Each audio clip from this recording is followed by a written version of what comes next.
Yo, what it is? Dave cooking up. What it is, pimping. What it is. Fuck it is, man. I ain't had time to really scan the net. Got DJU playing with fire. Might be a play though, yo. You know you really can't trust too much that go on around DJU. But I like it. Not to play. I think that's what need to happen to a lot of these interviews. Playing both sides. I heard Trisha's News talking about, you got to interview both sides. You can't interview both sides. They were like, what the, the fuck be wrong with these niggas, man? Can't play the middle, man. Robert, what it is? Can't play the middle. This is wrong. This is wrong with the world right now, yo. We let motherfuckers play the middle. Stay up beefs and shit. Then when niggas get killed, all these niggas do is sit back and monetize. Look, they play the middle, and then they play the victim. Like you can't play the middle and the victim.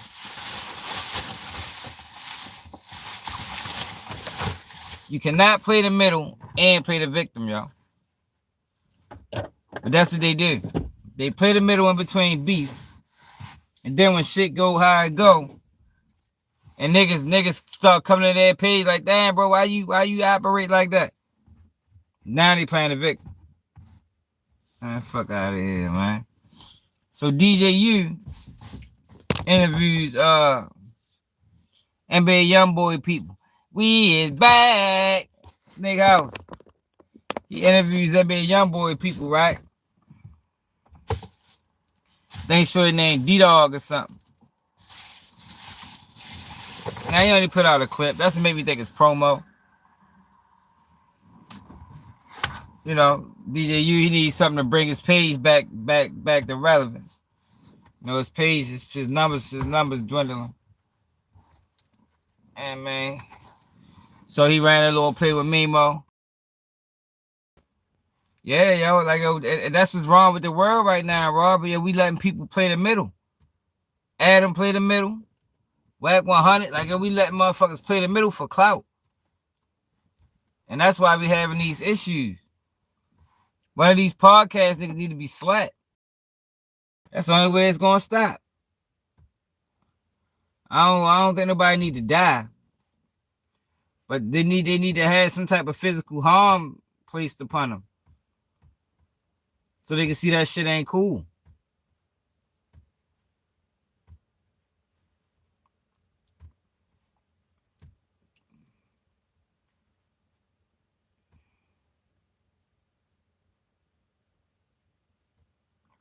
Whack 100 reveals 1090 Jake has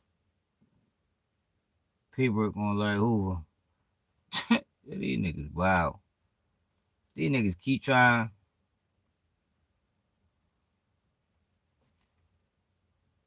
Go ahead. This nigga, yo, these niggas keep trying to fucking expose Larry Hoover. We're gonna watch that. Cause I'm ready going on Whack. I'm about sick of his ass. I'm about sick of the nigga sharing him, to be honest. I really am.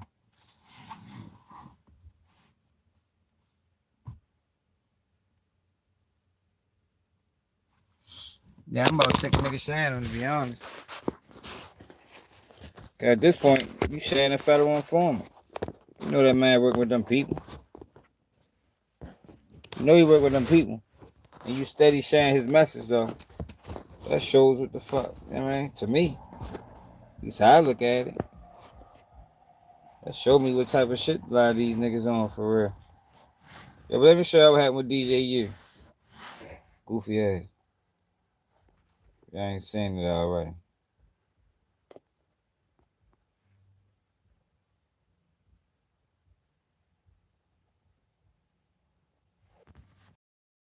Shit, fucked it up.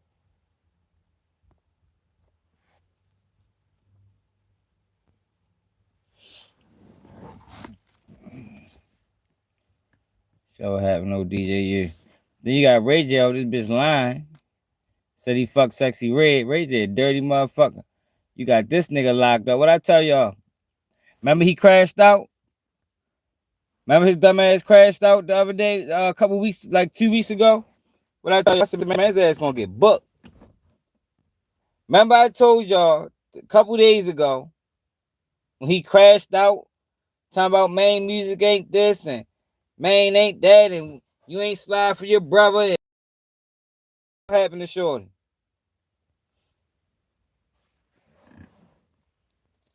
Rapper, Baton Rouge rapper Tech, arrested in Fort Worth, Texas for possession of a firearm by a felon.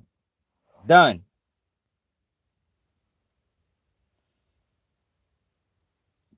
He done.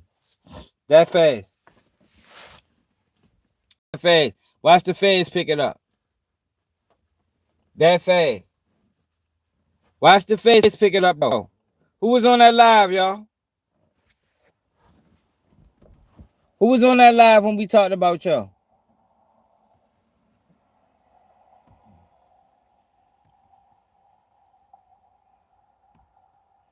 It shit might have been like 2 weeks ago.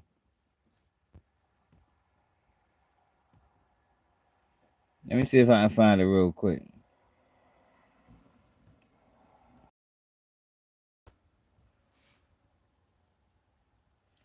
Yeah, I see you right trying to do the Max B.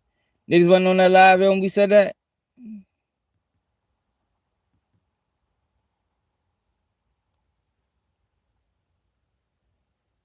Guess not. I'm sure what I'm talking about.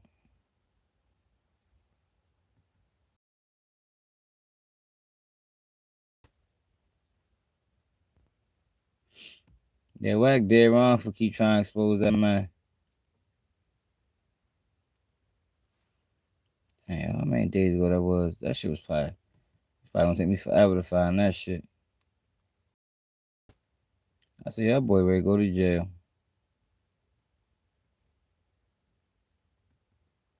Being stupid.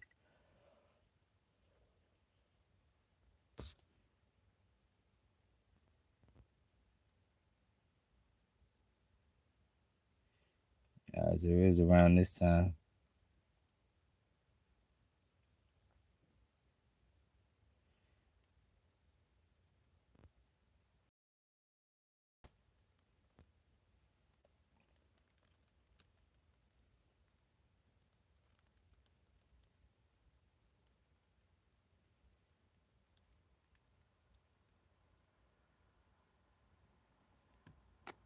Damn, y'all can't fucking find it. Now I'm coming up on it.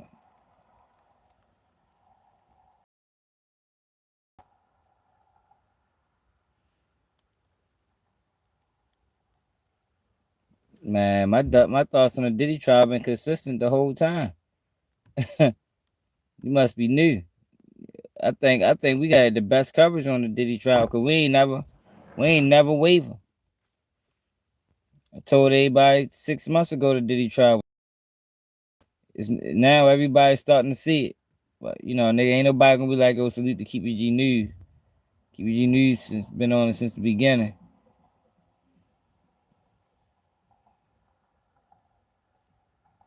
Here you go right here. But you talking fun, nigga, but I bet you trying to see though. If a nigga did that, I ain't your partner no more. You ain't signed. You getting DP. You getting dropped from the label. Bitch ass nigga. Cause I'm the head, nigga. Fuck wrong with you. You ain't got enough money to fuck with me. Stand down, little boy. Oh, bitch ass nigga. You won't run under another nigga nuts now. I guess I ain't good enough for you no more. Huh? One time we had did this, we spent on some niggas. We had robbed back in the G. Well, Maine ain't had no participation in it. But we let him, he had a high point. Everybody out the clique had that X case of X ray. What I see, y'all remember we watched this live and I said, yo, this nigga ready to go to jail. Like, oh, he started talking about murders and crimes and all type of shit. X anybody. That boy shot the window out the car that we was in. After that nigga took his gun, he never got another one. Yeah, I've been trying to chill, but I'm tired of these puss ass niggas out here like they like that. Bitch ass niggas need to go hide somewhere. Cause you niggas ain't like that, man. Stop lying to these motherfucking lit ass kids like you like that, boy. Y'all niggas bitches. Bitch, let it go to flames for a nigga play with my name. Oh, puss ass nigga. Yeah, real head of that shit, nigga. You know what it is, real general. And we ain't got, bitch, this shit on paper. I own that shit. Boy, I don't even want to hear you say nothing about no spider. That's my shit. You could get that shit out your face. I own that shit, bitch, because you can rap. I'm like, man, that's my little son. He can rap. You know, we doing this. I ain't give a fuck about all the pussy ass shit that came with you. I was riding because I'm a real friend. That's what real friends do, but I'm not your friend no more. I don't give a fuck what a nigga do. I don't care how it turn. Fuck how it turn out. Bitch, I'm going to show you I'm really retarded. Like, I'm really missing them bitches, screws, all that shit. I don't give a fuck how it turn out. Bitch, I done made me some money out this shit. I'm still showed up. Who gives a fuck? Talk to you about everything. But you talking. Yo, remember he did this live? It's another one too. Hold up. It was another one when he started talking about Maine ain't slide for his brother. And I said, yo, this nigga ready to get booked. And look what we have here. Today, Tech get arrested in Fort Worth for a firearm. I don't know why these niggas think you can just speak freely on this internet, yo. Like, you cannot be on the internet talking about crimes. You can't do it. Your ass going to jail, man.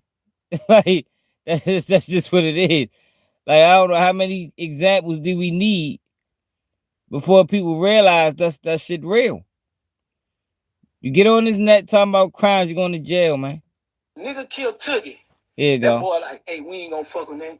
Man, wait till I shake back, because he had just got busted up, he on the crutches. Man, we in the garage. I'm like, hey, look, let's go fuck with that tonight. Now you can walk, let's go. Man, that boy bust out crying and said, so you saying my brother did it because of me and them niggas did it? I'm like, boy, I don't give a fuck. They get the jacket, nigga. We going. They getting it. Yeah. Man, I swear to God, from that moment forward, I knew that boy ain't gonna ride for his own brother. Nigga, I don't stand a chance. You a straight bitch. I don't want to hear nothing about no gangster shit. No gun bust, nothing. Them dudes still living freely, and you was online with the nigga that killed your brother. Boy, you a bitch. Yeah, nigga. What? I ain't never, the same night a nigga shot Day, boy, where I was at. You was in the car too. You ain't shoot one shot, nigga. Listen to this nigga. Like, yo, what the fuck? Like, yo, he completely crashed out. I say, yo, if he don't think he ready to get booked after this, he done lost his motherfucking mind. They probably investigating every crime he mentioned. Feds gonna pick up that gun case. Why should I tell you? Feds gonna pick up that. Ever since he did this video, they been on his ass. They like, we gonna get his dumb ass. We gonna get him. All we gotta do is pull him over. They know the game. All we gotta do is pull him over. Like they did Boosie. Me and Casey bust that bitch up. Same night that they got shot, nigga. 30 minutes later, we catch the niggas who shot him. Boy, hey, you ain't none of me, boy. You ain't cut like me at all. And fighting, what that nigga killed Toogie. That boy like, hey, we man, this nigga stupid. I don't know what Joe was thinking and how he thought he was gonna be able to talk like that online, and his ass don't end up like this.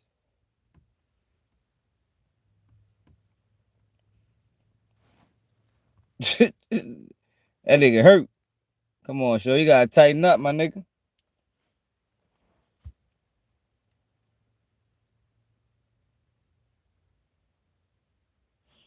Nigga stupid. You done tricked yourself out the streets. He done tricked himself out the street. Yo, so I guess Ray J got a podcast or something. And on this podcast, this nigga lied talking about he fucked Sexyy Red. Yo, what the fuck? Ray J, he do anything for clout. Niggas is doing anything for clout. I slept with Sexyy Red, nigga. Stop playing with me, nigga.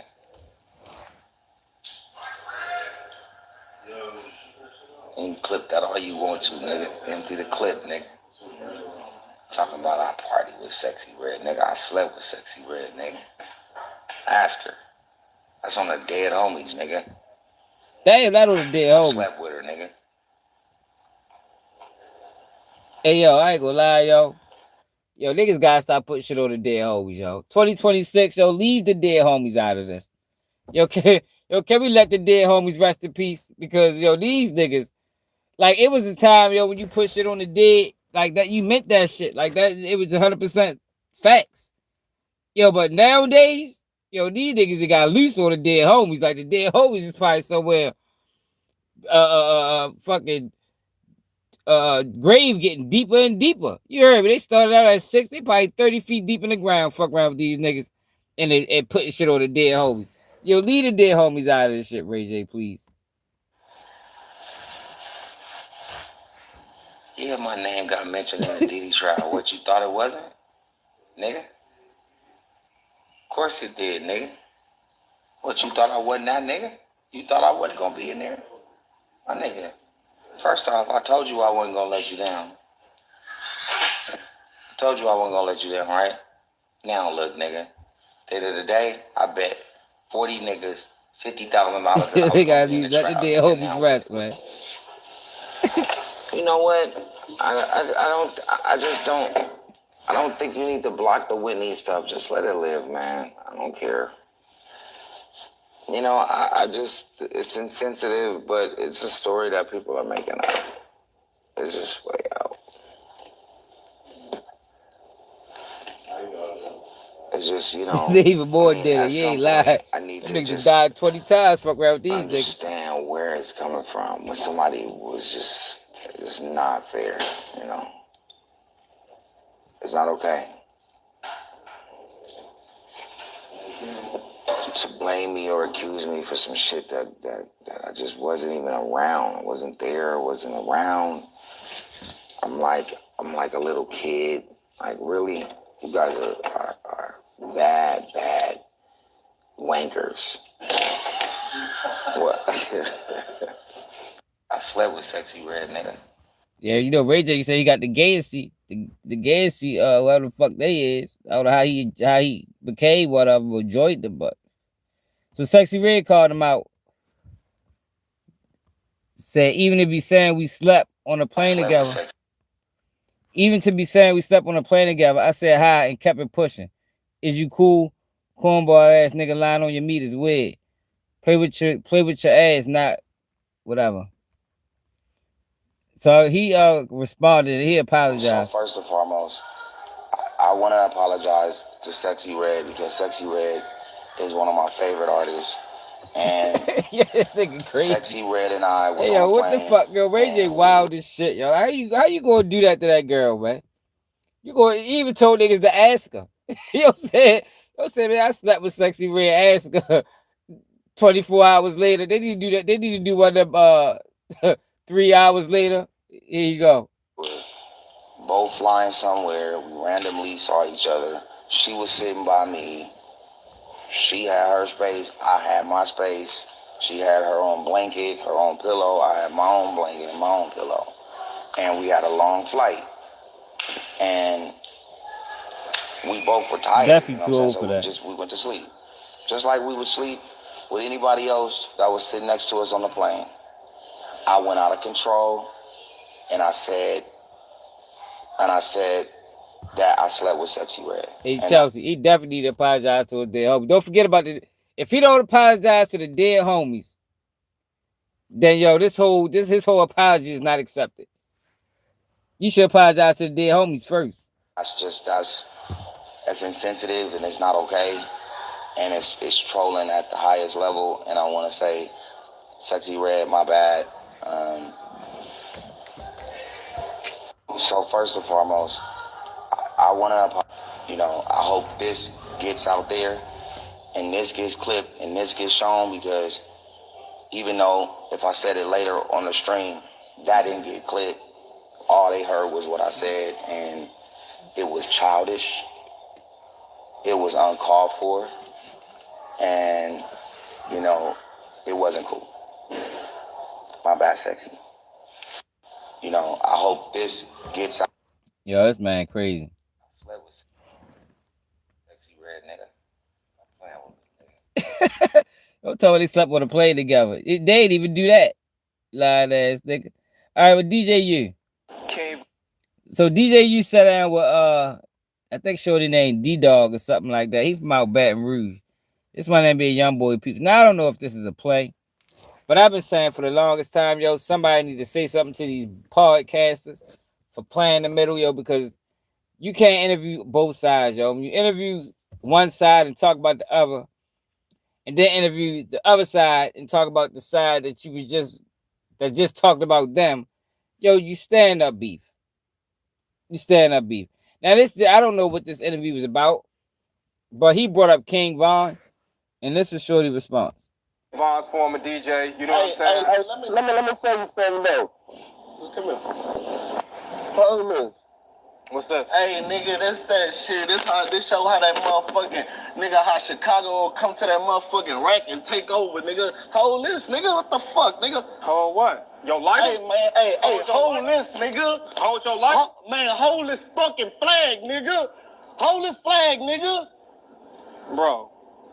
Hold this flag, nigga. Say, let's do the interview, bro. Do the interview. Hey, man, fuck this interview, nigga. Hey, we'll just do the interview, brother. We'll do the interview, brother. You know, Chicago. Now, if they finish the interview after that, it's a play. Cause ain't no way I'd have finished the interview after that. But yo, if this was real, DJ, you playing a dangerous game, man. You playing a dangerous game. Interviewing both sides. Knowing them boys got real smoke. You know what I mean? It's real smoke, yo. Yeah, Shorty definitely can't stay out of jail. That nigga been in jail, young boy, whole career. Yo, have y'all been seeing what's going on in LA?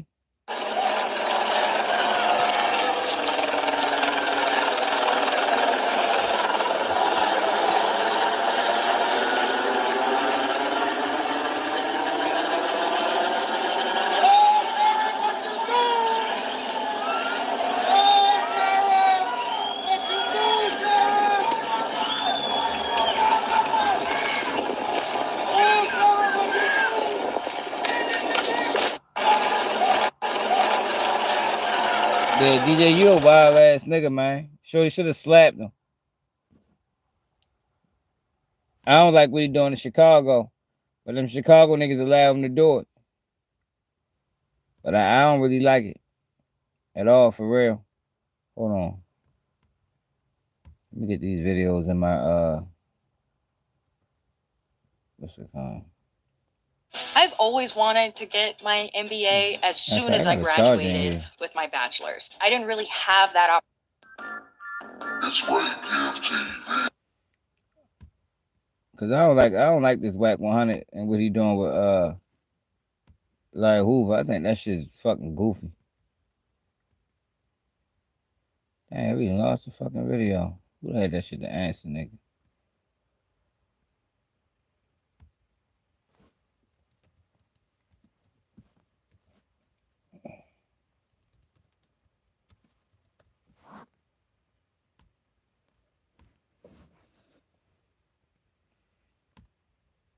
Niggas keep trying to expose like who. Commentator, YouTube community owes you because they're getting on your ass. I'm telling you, I seen it. Man. They owe you. Black Hunter reveals tonight, Jake. Well, what you gonna do? I'm gonna read the work and call a spade a spade. And what I'm looking. It looks real bad. These niggas crazy. What the fuck is going on in LA? And this is my first view of the Waymos. These are going to be, it looks like these are on the north side of the 101 freeway on Los Angeles Street, and from our other angle, from our other Air 7, we were seeing that one of them was actually on fire. I don't see flames at, I do see the flames further to the right, but we're going to hold on this shot right now because we can see one individual breaking windows on those Waymos, and there's that other Waymo that's on fire. And all three of these, I think I counted 4, have been completely hit by graffiti, a lot of paint, a lot of words and statements being placed on these Waymos. And this is quite an interesting scene. I ain't gonna lie, yo. I ain't think they was gonna touch LA, being as though that it's such a large presence. Better not be no black people out there, bitch.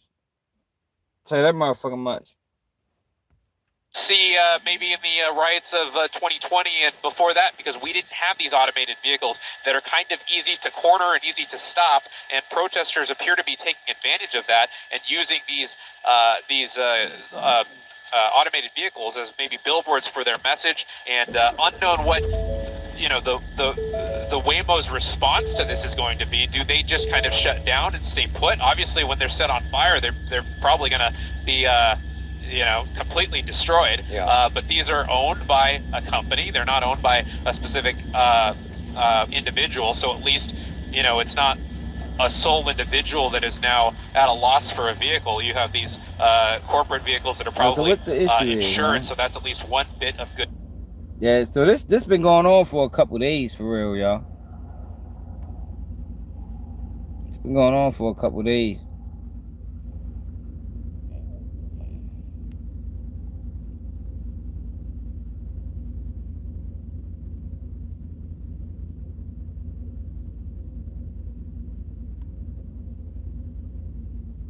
So I want to just take an opportunity to speak directly to the people of Los Angeles, clarify LAPD's roles in the events that have been playing out over these past couple of days. This includes our response to protests, our public safety responsibilities. But you got these dumbass niggas that have made by some federal officials. In the rallying behind. Today I met with Governor Newsom, Mayor Bass, U.S. Attorney General of Central District of California, Bill Aselli, and ICE Acting Director Todd Lyons. Now, let me begin by reaffirming a core principle. The LAPD supports and protects the First Amendment right to free speech. Yeah, straight up. In recent days, many protests across the city have been peaceful, and we thank the community for expressing their views and their frustration in a responsible manner. However, when peaceful demonstrations devolve into acts of vandalism or violence, especially violence directed at innocent people, law enforcement officers, and others, we must respond firmly. An act of violence, whether toward officers, demonstrators, or the public, will be met with swift and lawful action. Our goal is to maintain order without escalating conflict and to protect everybody's right to safety. Recent public statements have misrepresented LAPD's action from an incident the other night. Specifically, there was a claim that LAPD delayed responding to a federal officer's request for assistance by more than 2 hours. When we heard that, I think anybody who's a police officer couldn't believe it, and certainly anyone with LAPD couldn't imagine how that would happen. Well, it didn't happen, and I just want to go into that just a little bit. LAPD was not given advance notice that the federal operations would occur in that area. As a result, we were not pre-positioned to respond immediately to unrest related to those actions. Once the call for assistance came in 38 minutes, and that sounds like a long time, but I'll tell you why that is. The response was impacted by traffic, crowd density in the area with unrest occurring, hazardous conditions caused by tear gas that was previously deployed by federal agents at that location. Many of our officers, because it was put together in a mobile field force condition, advance notice, were not equipped with gas masks, but despite these challenges, we moved in quickly and as safely as possible. At no point did LAPD ignore or intentionally delay any request for help. I also want to be unequivocally clear. The Los Angeles Police Department does not participate in or coordinate with Immigration and Customs Enforcement on civil immigration enforcement. We've said this over and over again, and I can't stress it enough for the people in our community who have high levels of anxiety about this issue. I want everybody to believe and be able to call the LAPD in time of need if they've been a victim of a crime or a witness to a crime. We need that. Otherwise, the system does not work. That has been our policy. What the fuck did Donald Trump say? Policy, and it went into effect in 1979. So, what the fuck is Trump saying? Have Trump said anything?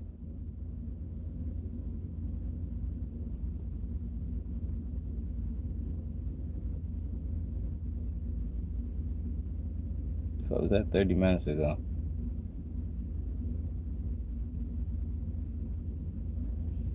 Protests.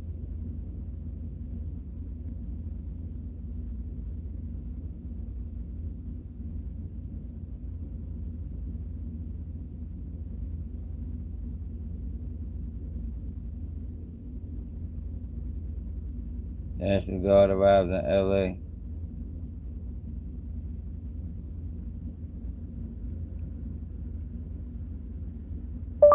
Donald Trump LA riots. The charger don't work.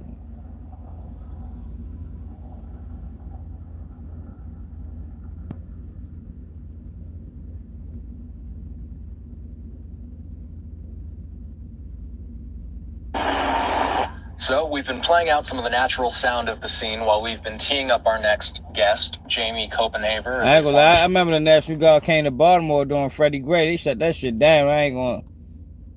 The motherfuckers count that bitch in them big ass AR-15s and shit.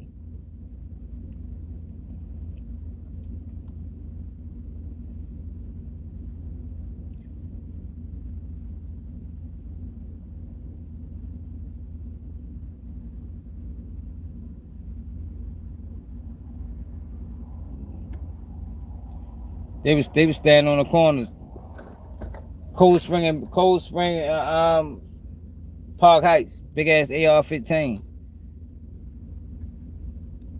How do you make a really special place? How do you use the... You remember that? Yeah, I remember that.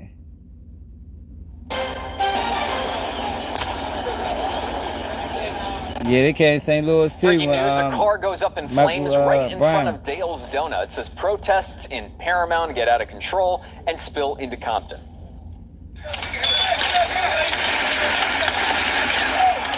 Yeah, they shut that shit down. Escalate off riot gear, firing tear gas at protesters who were pushing back on immigration raids.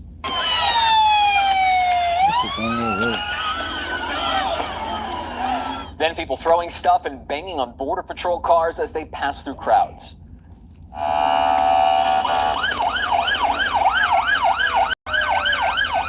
I don't see no black people. Meanwhile, That's another good. crowd tries to block a U.S. Marshal Service bus. Federal law enforcement officers use tear gas and flashbangs to clear to hold there and make sure that the protest supposed to be for everybody. No one's better. No one's superior. We are the same. We same. We will die the same. We will all go under the earth the same. All we're doing is trying to help our people from being separated from their families. That's all we're doing. That's all. Do you see anybody being violent right now, sir? No. As the crowd has grown, it has become more violent. Individuals in the crowd that have been throwing objects at the federal agents, and we started to call in additional resources from around the county of Los Angeles. Now, just within the last few minutes here, authorities have opened up traffic here at Alondra and Atlantic. So that's why you can see cars now going through the intersection where that charred car still sits. Also within the last few minutes, those protesters knocking over that security camera. It's now resting on the power line just here above our heads. So a lot of stuff still happening here, Gio, in Compton, and with the federal authorities deploying more backup. We're thinking that this is not the end of what's happening here in Compton this evening. I'm happy it ain't. Zach, yeah, we're seeing the ain't got nothing to do with this. Shit, that's their shit. Figure it out. The National Guard is controlled by the governor, but Governor Newsom says the federal government is moving to take over the California National Guard and deploy 2,000 soldiers. Newsom goes on to say that move is purposefully inflammatory and will only escalate tensions. And President Trump posting this on Truth Social, saying, quote, if Governor Gavin Newsom of California and Mayor Karen Bass of Los Angeles can't do their jobs, which everyone knows they can't, then the federal government will step in and solve the problem. Riots and looters, the way it should be solved. Earlier, not far from the Compton scene in Paramount, protesters clashed with law enforcement, with protesters trying to block vehicles and throwing objects at cars. Officers using pepper spray and firing rubber bullets. Take a listen to this. Some rubber bullets hurt, from what I heard.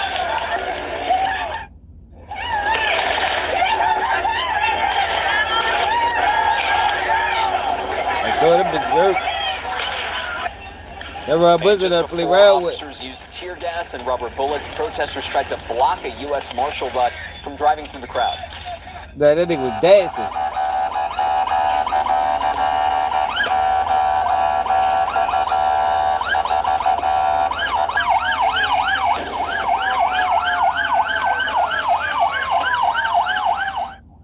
See the horn honking, the face-to-face between the bus and the protesters, not to mention the flashbangs going off in the background. Hey, more power to him, man. I ain't gonna lie. And this is another moment captured on camera. Hey, Protesters yo, going I ain't one of them niggas that, I ain't one of them niggas that be like, dang, yo, man, hey, figure that shit out. We had to figure it out. Figure that shit out, man. Some fucked up shit going on, but, you know, I don't know what to tell you, yo. Fight. What the fuck? That's all that fight. Shit, see what happens. You know what I mean? The law enforcement vehicle and throwing what looked to be milk and other objects at a U.S. Customs and Border Patrol vehicle. And over in Inglewood, citizen video shows someone being stuffed inside a Border Patrol car. A few people were outside of the car protesting law enforcement. It's unclear if this was part of a larger raid or who the person was being taken. We've reached out to federal officials but haven't heard back yet. Today's protests come after an hours-long demonstration in downtown LA yesterday. Yeah, People crowded the federal building where detainees were taken following widespread immigration sweeps in LA. The protests got tense at times, with officers firing tear gas to clear the crowd. And that protest continued into the night, with crowds gathering in Chinatown, where federal agents appeared to be staging. Protesters confronted those agents as several flashbang grenades went off. Several of the armored vehicles were also vandalized with graffiti. And the leader of one of the nation's largest labor unions remains in federal custody. Service Workers Union President David Huerta is accused of interfering with the LA immigration raids. The U.S. attorney says Huerta was blocking an ICE detention van. The union says Huerta was injured during the arrest and had to be taken to the hospital. Huerta is expected in court on Monday. Today, California lawmakers say they are being denied entry into the downtown LA detention center where detained migrants are being held. Congressman Jimmy Gomez and other elected leaders say they should be allowed to visit any facility that's detaining migrants, but we're told they weren't allowed in because of safety issues. I've been to the Middle East, I've been to war zones, so I know what it's like to actually be in a situation that's a lot more dangerous than inside this building. How many people are there? It is our job as members of Congress to have oversight. We reached out to Border Patrol for more information. Dang. I don't know, man. Power to the people. Yo, see the problem is, yo, this is Biden's fault. You know what I mean? Like, yo, if he ain't ever do what he did and allowed them motherfuckers to fucking come over this bitch by the damn near hundreds of thousands, yo, they wouldn't be like, yo, see that's what like they want to make this a Trump issue. Yo, this is Biden's fault. This is the last administration's fault, man. Yo, I told y'all, yo, way before it became mainstream in Baltimore, when they was doing it, I said, yo, pay attention to what's going on. I ain't say the words, but whoever remember this video remember. I say, yo, pay attention to what's going on, y'all. The streets is changing. The city is changing. They bringing a lot of these people in, and I'm telling you, it's going to get bad because while their numbers is low, they docile. You understand? They don't really cause too much corruption while their numbers is low. But the minute them numbers go from here to here, it's going to be war because they don't fuck with us anyway. You feel me? They'll sit around and act like they do when they ain't got no choice. But the minute they think they got a choice, man, it be all out war, man. That shit been going on in Cali for years. Blacks beefing with the Hispanics. Yo, but this fuckboy Adam, this fuckboy Whack 100. I'm about sick of his ass. Mom loves that they have fresh strawberries on top. Kids love the chocolate. Try our new chocolate strawberry pancakes Yeah, I bet kids they meal, did. That's what just they do. $4.99. Like, I don't know. I mean, I know what his incentive is. I told you whack goal is to make anybody's side look like a rat. So, the fact that he coming down on Larry Hoover is crazy, man. But remember, he tried to act like he was with Larry Hoover. And he was against 1090 Jake, but I told y'all whack 100 and 1090 Jake is working in tandem with this Larry Hoover shit. And in turn, I think they work with the federal government. Because what other incentive is this? This man trying to come home and y'all slandering him on the internet. Man, been like that 50-something years. It got to be working for the feds. This is some shit the federal government would do, y'all. What they doing to Larry Hoover is the same thing the feds did to Dr. Martin Luther King. The same thing the feds did with motherfucking Malcolm X. This is COINTELPRO. Block TV. Let's get right to it. No, it did. Gave other people hope they can do it too. But let's not act like the dope dealing and the killing wasn't the ways of the gangs, bro. We all did it as a gang member. So the You ain't do shit, the nigga. gang started drug dealing and killing. That's what you're saying? Hey, the fuck who started what we was doing? No, I'm trying to have If a nigga drop 10 keys of cocaine off in your driveway, you got an option of taking it and distributing it, or calling the police and say, come get this shit. Hey, smart guy. If you take it and distribute it, that's on you. I got a question. Is the guy that's dropping it off, is he a drug dealer? Absolutely. He's a distributor. Oh, he's a distributor, so because they put another word on him, he's not a drug dealer. No, it's the same shit. Okay. Because I see you only want to focus on your own. You one of them people that hate What you mean my own? I'm talking about black people that I see as heroes, bro. Like, what you mean? Yeah, and I noticed the ones that you have selected as heroes. Do you have any, okay, let's go here. Do you have any ghetto heroes that ain't in the books that the white people gave? Ghetto heroes? Oh, shit. Let me really think about that one. Okay, before you take a long time to answer, I want ghetto hero. You know, I gotta think about that one. I'm gonna tell you why, bro. You want me to believe you a street nigga, but I'm gonna tell you why. I'm gonna tell you why. Because no, hear me out. Let me answer the question. Let me answer the question. A lot of the niggas that people think are doing something, I know the other shit they still doing. So it factors it out with me. You get what I'm saying? So you may see that. You know what? I give it to Snoop Dogg. I give it to Snoop. Snoop did put a lot of work in for the kids. He done sent a lot of kids to the NFL, to his football organization. He gets a lot of money. What you just said on the replay, because on the replay you said he wasn't a hero. So which whack do you No, I just know. I'm telling you, I'm thinking about it. And I said this last night. I said I give it to Snoop. I corrected myself last night. If I gotta give it to somebody out here, I'll give it to Snoop. And you know who else? Top Dog. I can't give it to Suge because I know what he was doing behind the scenes. Okay, so you know why? Because I watch what Top Dog does. Nigga, you snitched on Suge, nigga. No, they older than me. Snoop's older than you. How many years? Snoop about 51, 52. So that's Gotta about be 3-4 years. Yeah, Top Dog older than me too. He about the same age. Okay, so your hero, Ice Cube being there. Ice Cube. Well, you know, because what I'm throwing in is the community shit, along with everything else. I don't know what Cube. If Cube is doing something, he probably just like giving the niggas the bag to do it. But as far as the organization that you see doing shit in the streets, I can see their organization. He's a black league owner, sports league owner. He's a hero. Yeah, we're not talking about owners of business. We're talking about street heroes. That's what we're talking about. He asked me street. I'm answering my nigga.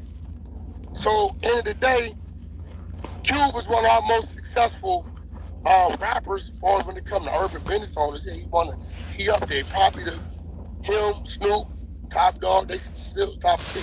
But at the end of the day, bro, like, I don't just get at motherfuckers because I know, yeah, he's showing y'all this.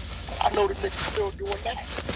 Like, so some shit I know on my coast. Now, if you don't know it, you don't know it. I'm gonna let you keep seeing it how you see it. But I don't know. Maybe you know a few motherfuckers. Maybe somebody. What about Marcus Garvey or Noble Drew Ali? You know these people? You know these type of people? No, I don't know them. I know of them. I read about them. They don't know shit. I give it to Marcus. Definitely, I get that to him. The other dude I ain't too familiar with. Oh, okay. Dumbass nigga. I think people have their own heroes. Like, somebody might not think that my mama a hero. She a hero to me. I don't give a fuck who she ain't no hero to. So I think that, people, when they talking about heroes, I mean, I wouldn't say a lot of these people are heroes. I would think that they're influential in their own rights of whatever they need to be influencing. That's what I would call them. A lot of the people that you name, I wouldn't call them heroes myself, but I would definitely call them influencers in our community and in our culture. They definitely were. For being an influencer to a motherfucker people pray. Absolutely not. When you come in as an influencer, that's one thing, right? But when you can look up and the nigga got 10, 15 people, little black kids who he helped groom and send to certain schools and keep their ass out of trouble, actually enter and make it to the NFL, I gotta start saluting them, man. Well, so what if you got about 300,000 or 400,000 of them motherfuckers? And you got doctors and lawyers and policemen and professional athletes, and you got you are tied to every industry. Larry Hoover ain't got that. GDs ain't got that. That's a lie. That's a lie, Wack. That's a lie. That is cap, Wack. That is cap from you. That's cap. That's cap. He know that. That's cap. Yeah, ask Kanye. Why you had this conversation with Kanye? Kanye just none of y'all took that serious when he said, "I'm a GD." Come on. No. I'm just saying. I just don't understand why is this necessary. I be grabbing somebody slap Wack. Wack must don't come outside, yo, cause that's why it's shocking to me ain't nobody put hands on him yet. I don't know, we living in different times, yo. Niggas let niggas get passes for the wildest things.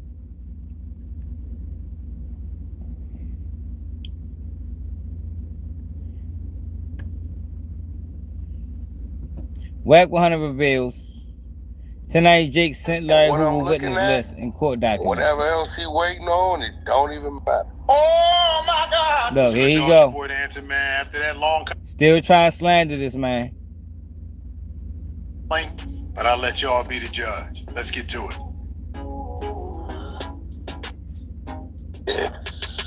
Well, I will tell you this. I got a battle coming with 1090. This is police work. And I know I ain't gonna win. Look, he got battle covered with him. These niggas are controlled opposition. They on the same side, playing like they beefing. And the niggas that share this shit, either they green as fucking grass, or they because you sitting there sharing this shit knowing these niggas is playing. And if you don't know these niggas is playing, then you fucking slow. Like, yo, these niggas is playing, man. Just go out to stand on it. I gotta figure out how I'm gonna face him. What you mean? He got in. Yeah, it ain't looking good. Who? He is the real hip hop cop. They police, y'all. The other guy? It ain't looking good. That Larry Hoover is not looking good. So sometimes we just gotta be like, no, I see y'all. I listen. I know what approach. I only got one approach. I'm not gonna win the overall because it is what it is. You don't want to win, bitch. Yeah. It's like I'm looking at it. I'm looking at the stamp October 1st, 1968 witness list. I'm looking at it. Yo. So you said, Wack, you said we was gonna do this face to face if I got to work, right? Look. I said, that's for sure. He said, all right. He sent me about 3-4 pieces of work he just got yesterday. He ordered. I said, oh yeah, this ain't looking too good. I'm looking, I showed R&B, I said, look at this. He said, oh, I said, I told him. I asked the other day, so listen, bro, if it come back, or what? I said, I'm defending him now based off the newspaper clip. But I got to work on the guy interviewed. Yo, he's not defending anything. Niggas lying. He's a rat, so he ain't credible. Yeah, he might not have been lying about that, but fans, he could be. They could be using this proper they got on him to make him dance. If that's the case, and the work come back, then what? Why are we talking about? You mean why are we talking about it? Well, what you gonna do? I'm gonna read the work and call a spade a spade. And what I'm looking at, whatever else he waiting on, it don't even matter. Oh my God! This ain't no newspaper articles. Oh, he really pulling. He going. Man, when I tell you, listen, watch it. I'm just gonna. I told him I wasn't gonna. It is diabolical. Both but these niggas rap. Show you. But that just lets you know the type of niggas they are. Like, only a rat would do this. Like, it's different when the paperwork already come out. It's allegations around his name. Yo, but, oh, you cool with the nigga. You just want to expose him. Y'all don't know this man. Y'all ain't got no relationship with this man. It wasn't no snitch rumors around his name. Why y'all digging into his history, yo? This is COINTELPRO, y'all. This is the same thing when the federal government was sending Coretta Scott King pictures and videos of him supposed to be cheating and shit. It's the same concept. It's the same slander. It's the same manipulation. It's the same tactics. It's federal police shit. The feds probably the ones sending them niggas paperwork if they got it. Okay. One thing. No court documents. So I know what I'm looking at. Ain't no fighting it. There's no fighting that. Ain't no fighting them type of stamps, bro. You not fighting that. How you gonna fight it? Hey, bro, listen. It didn't take too kindly when I found it. They debunked him. So he went to digging. You know what I'm saying? He got low key, like he got in his bag real quick, huh? He got in his bag. Check me out real fast. They was notorious for putting false statements on documented paperwork in that time, though. You know what I'm saying? Hey, bro, all you niggas, that's why some of you get twisted. I know what I'm looking at. I don't know what. No, I believe you. No, I know exactly what I'm looking at. I'm looking at the witness list. Right. On the paperwork of the shooter. Right. I'm looking at the witnesses. So if you see the guy on the witness list, that's a statement? Or what is that? No. Oh, okay. I'm looking at the direct witness list. Right. Direct, everything is on this A to Z. Right. No, that on my thing lied about everything. He's a bozo. Not only did I'm looking at the witness list, the other he said was never charged, who said Bernie, he went to jail too. They got all that. I'm looking at it. Circuit Court of Cook County Department Criminal Division, September 1968. People of the state of Illinois versus James Hightower. Indictment for aggravated battery. A true bill. The foreman and grand jury clerk, John Frederick. I'm looking at the witness list. Stamp October 1st, 1968. What are you talking about?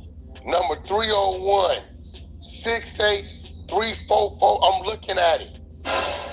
So now you need a video? So we need a video with paperwork. I want to make sure I'm hearing this right. If a wouldn't claim it been following rat, you been following them rat. No, I mean, you got homeboys that ain't here because they ratted and made a decision. He ain't no better than the next rat. If a ratted, he ratted. I'm confused. Yo, it ain't about that. It ain't about if he ratted, bro. It's like the you bitch ass niggas is going above and beyond They try to slander a man unjustifiably. You know what I mean? Unjustifiably.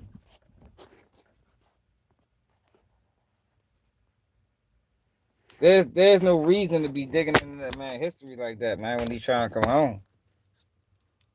Ain't no reason to. Like I said, it ain't like it was already allegations around his name. I no allegations around that man's name. To be trying to dig into your history, trying to figure out if you're a fucking rat or not, nigga. And them niggas rats? The fuck? Shit crazy. I was sick of them niggas.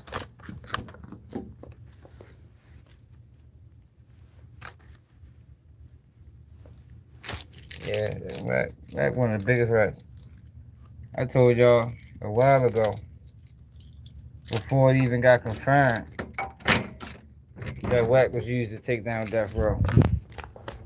That's why he don't like Suge so much. That's why he always got so much negative things to say about Suge.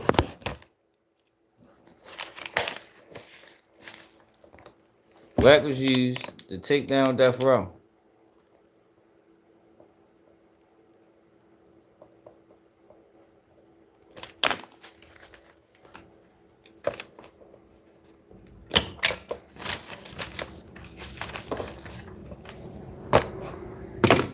Hold on.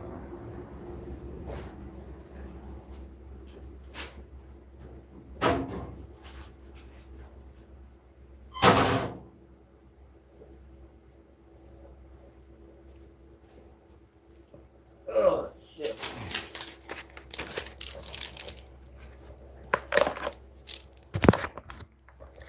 Fuck out of here.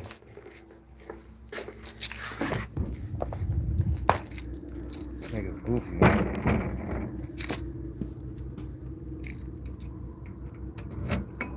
Like I said, y'all, I'm ready to start coming at the niggas that share your shit.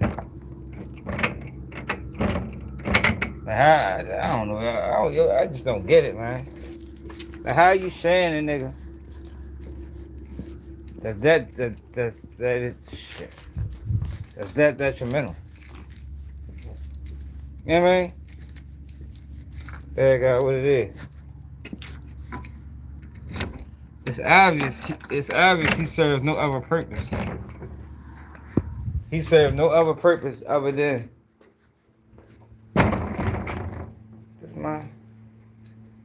other than to just cause controversy, slander. Unjustly though. I ain't gonna lie, some of these niggas need to be slandered. Like he not slandering the people or exposing the people that need to be exposed. Like he ain't exposing Charleston White. He ain't exposing 1090J. He ain't exposing Adam 22. He ain't exposing DJ Academics. He ain't exposing Poetic Flacco. Like it's a lot of people out here that need to be exposed for fraudism. He not exposing none of that. Wack is only trying to expose people that people view as solid because he ain't solid. So that's like his justification. It's like his justification for the sucker shit he do and he have done. Like, well, shit, it ain't that bad. I'm a rat because this nigga a rat too, and this nigga a rat too. Like, nigga, you still a bitch. The fuck, that shit ain't no justification for fuck shit, nigga. You can't justify doing fuck shit because the next man did some fuck shit too. Like, you feel me? Like, yo, how does that even make sense? Shit. But that's the shit he doing though. That's what he's trying to do. You know what I mean? That's what he's trying to do. He's trying to justify his flawed behavior by saying, look, well, he flawed. You know, I ain't that bad. You can't be mad at me. You know what I mean? Fuck out of here, nigga. Them niggas would never talk to me. And and the crazy thing about it, I wasn't even on this and like this leaning on niggas on the internet shit. When I first got on here. Because I didn't realize the effect that these niggas have at first. You know what I mean? But now, I'm saying the effects that it's having, like this nigga, and the way they moving is really changing how people think. Like, people really accepting rats now. Like, I ain't never think it got to that point. Not knowing these same niggas that's ratting, they the worst of the worst. You know what I mean? These niggas out here praising these snitching ass niggas. Shit crazy.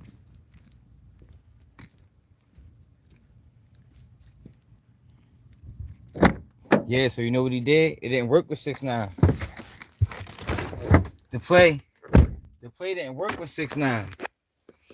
So he did it with Troy Ave. That's how they did it. They ain't do it with 6ix9ine. That was the first play.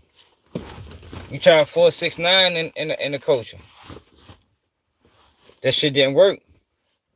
He was a Mexican. A lot of niggas ain't believe him. So what he did was they did it with Troy Avenue.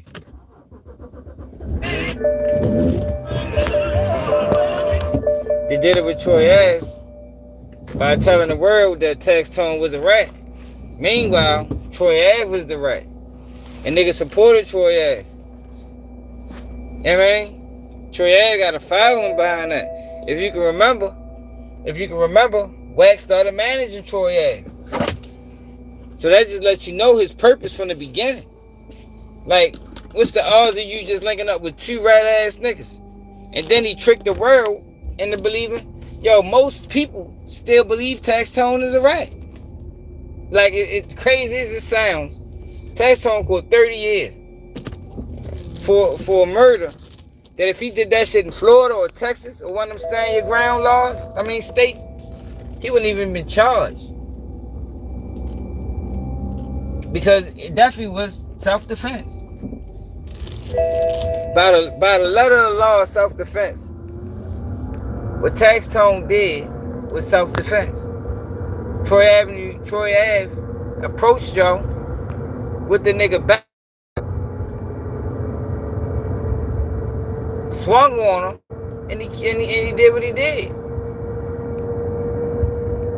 But yeah, it didn't work with 6ix9ine, yo. Because 6ix9ine credibility was, he was already an outsider for one, so it wasn't hard to discard him. So they ran it back with Troy Ave. Most niggas don't even realize that's what they did. That man did a year on two handgun cases. Caught a year. Got on the stand, testified. Niggas like, yo, what he was supposed to do? Nigga, stay silent, nigga. And then what Boosie said, Terrence, nigga, stay silent, nigga. Your bitch ass knew what it was. You went in there, started a fight, and that shit ain't go your way, nigga. How you gonna then get on the stand and tell on the nigga? Talk about the streets of myth. You didn't want to start that whole streets of myth shit. Niggas out here quoting a rat. Certified. Stamped.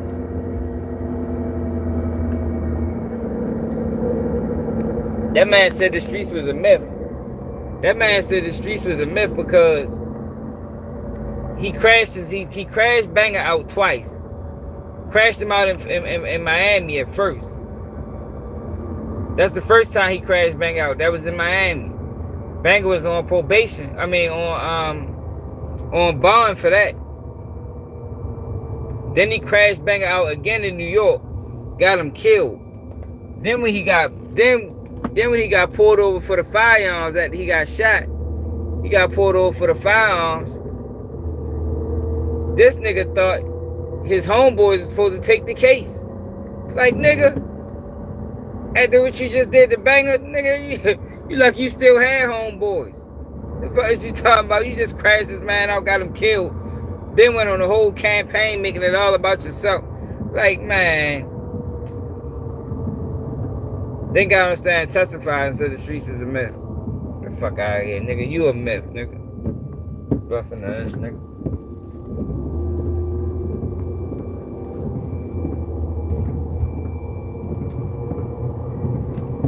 That's what he did, though.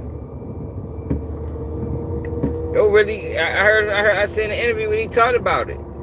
Yo thought his man was gonna take the gun case. Them niggas probably looking at you like, man, fuck no, Troy. You tripping. We ain't trying to be like Banger. Like when you the boss, you supposed to make sure everybody's straight. You don't send them niggas on crash out missions, nigga. That ain't boss behavior. You don't crash out the guys, man. That's not the role as the guy that's supposed to be leading the pack. Especially unnecessarily. You feel me? Now when it's time to go, it's time to go. But he was crashing them niggas out unnecessarily. My windows he getting foggy for.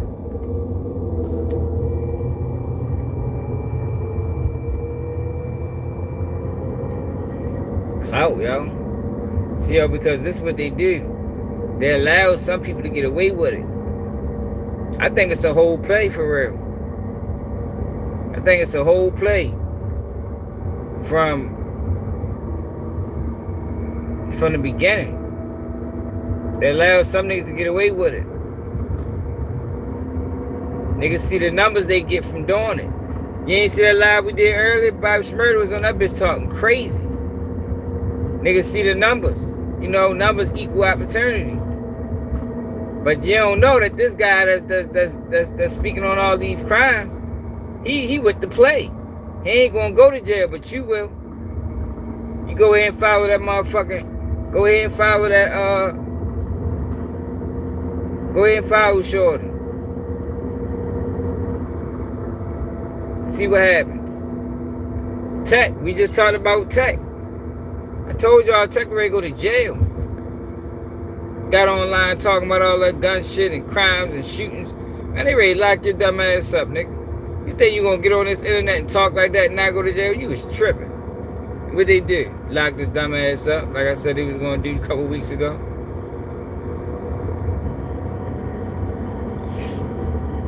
He seen the next man do it. Yeah, man, he thought they was under the same rules and guidelines. Nope. This nigga working for us. You hear me? That's how the fans take it. You just stupid. You fell for, you took the bait. Took the bait. Shit crazy, y'all. Okay.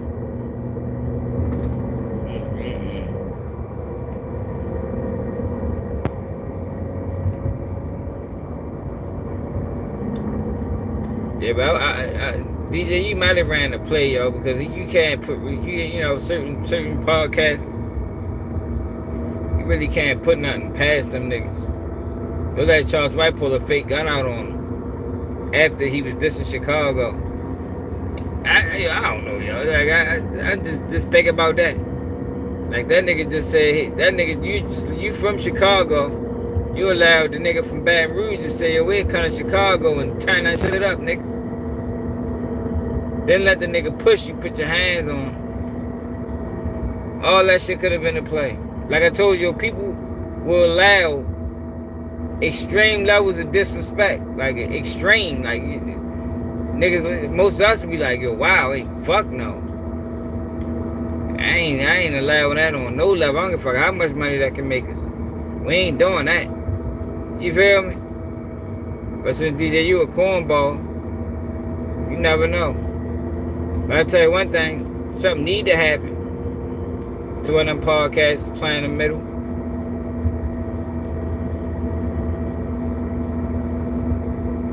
Could have been real, could have been fake. I know once I see the whole interview. If I watch it, you know, I might catch a clip or something. The reason I say it might be a play is because he ain't had no reason to bring Chicago up in that sense. Like that shit wasn't even a part of the conversation. He ain't had no reason to bring King Von's name up based off the clip. Now I don't know how the whole conversation went.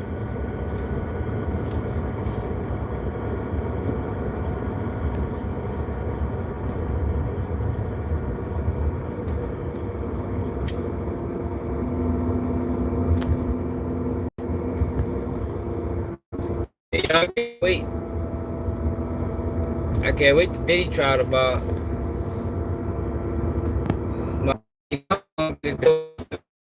Hey, yo, I'm trying to tell y'all. Wait till the defense talk to Jane Doe. Old 50 baby mother. The niggas gotta stop praising 50 too, yo. 50 on some clown shit. I'd be amazed at the amount of people that be praising him in the comments with laughing emojis. Yo, the shit that he doing to Diddy is clownery. I don't give a fuck what nobody say. Like, we out here wishing jail on niggas. Praying on niggas downfall, praising niggas doing that, I mean.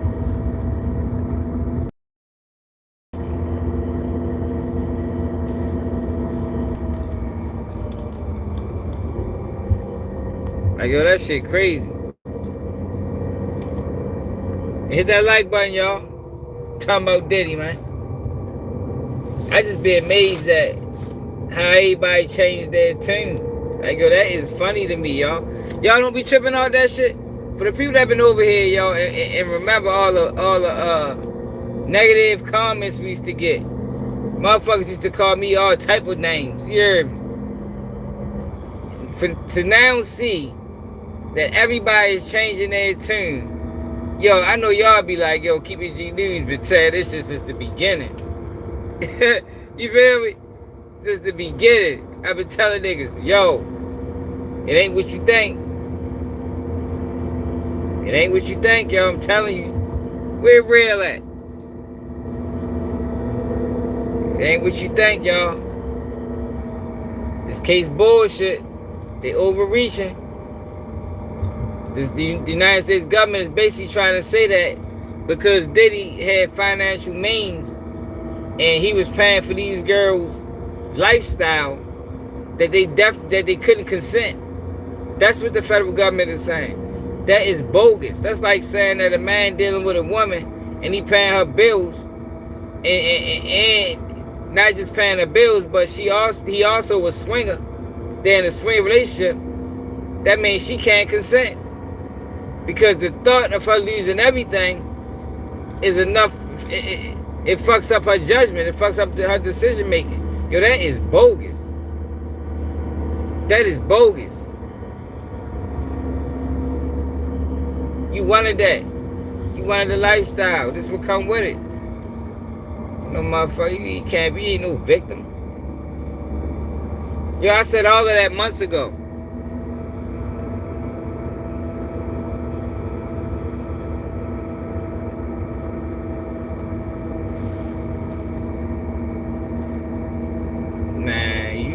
Diddy ain't, yo, even if Diddy get found guilty, Diddy ain't doing a whole bunch of time.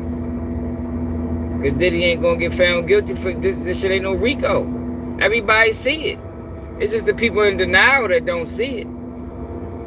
Everybody see this ain't no RICO. I guarantee, wait till the closing arguments. The defense is gonna fucking shut the door. Closing arguments. I guarantee they're gonna bring up the immunity deals. All these people was in this bitch on immunity. All of them lied on the stand. Yo, what you mean Diddy done? You crazy. They need to be found not guilty on all counts. Not even on the prostitution. People need to see that for what it is. And don't open that door up. Close that bitch on them. No, we ain't doing that.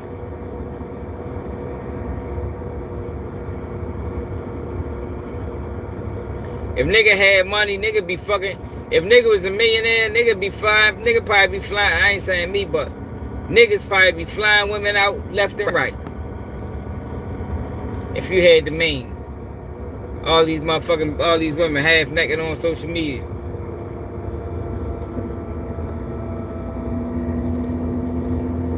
They do it in Dubai. They sex trafficking too.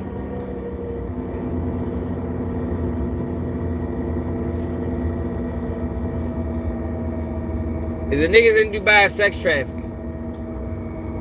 By bringing the women out there and shitting on them and doing all that shit that they said that we think they be doing. Are the women being sex trafficked? Are they blinded by money and a trip that they can't consent? Man, get the fuck out of here, man. These grown ass people.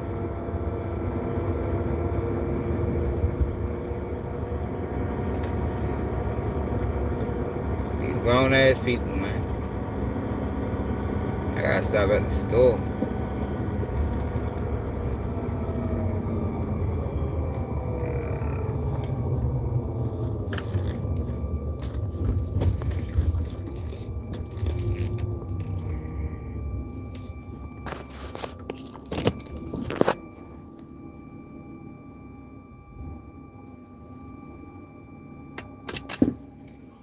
Kit ain't taking no stand.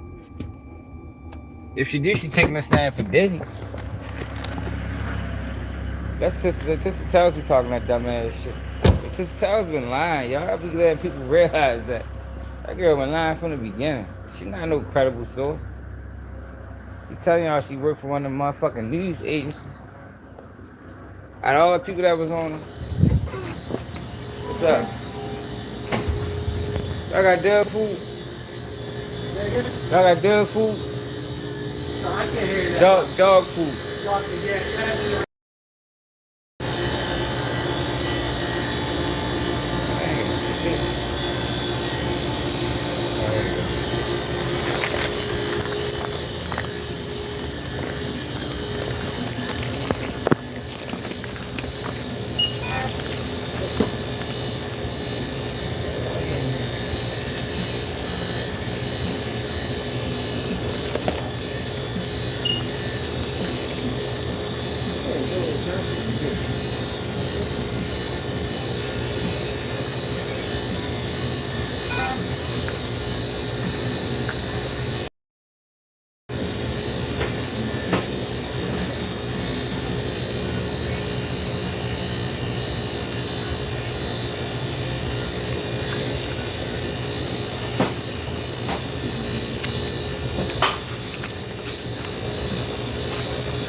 $30 is your change. I just run that up to 40. Alright, thanks. You're welcome. Would you like a bag?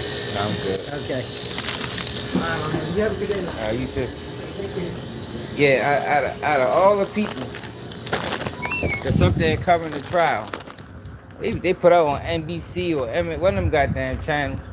She out this bitch on documentaries, TMZ. That girl, she an industry plant. Motherfuckers can't even realize that. That's why I be saying sometimes that we deserve to be taken advantage of. Like, if you can't see that Tissa Towers is an industry plant, then you fucking blind.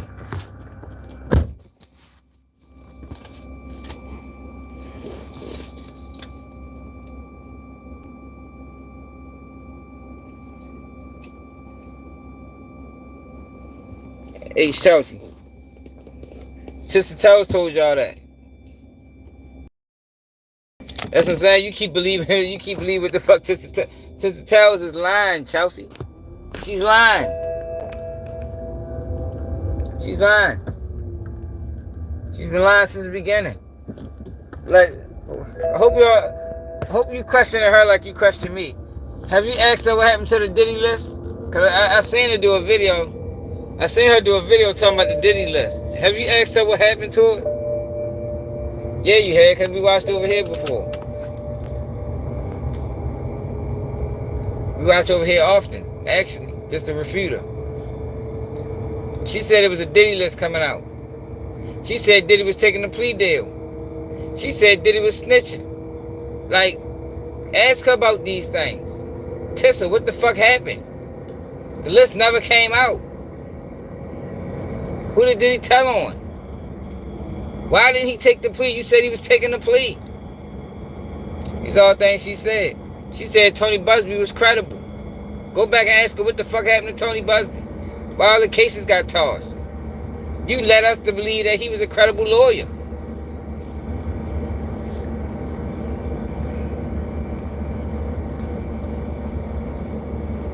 Like, what happened? Everybody fucking died. I wish Diddy would pay me. Shit, I've been doing this shit. I've been doing this shit based off of morals and principles, based off of the system being flawed. Should I take payment to tell the truth? I won't take payment to lie, though. I won't take payment to lie. But I take payment to tell the truth. Should I do it anyway? Might as well get paid for it.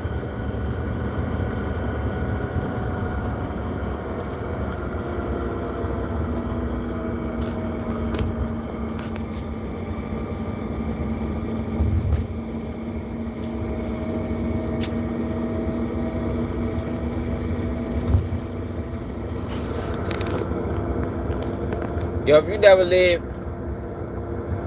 lived a party lifestyle, you wouldn't understand, man. I lived a party lifestyle for years.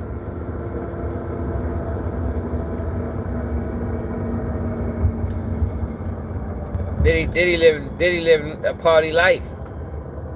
You know what I mean? Them women that was in his inner circle, they wanted parts of it. They wanted the drugs.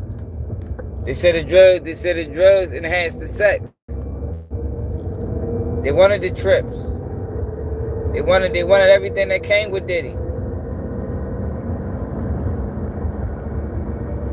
And just like they wanted things, Diddy wanted things too. Diddy wanted freak offs on demand. Yeah, man, he's a freaky ass nigga. You can't do that shit with anybody, like I always tell y'all. See, niggas think I be joking, but I be dead serious. I just do it in a joking way. Yeah, man. You know, we gonna have fun with it, but I be dead serious. Diddy showed them the lifestyle. They loved it.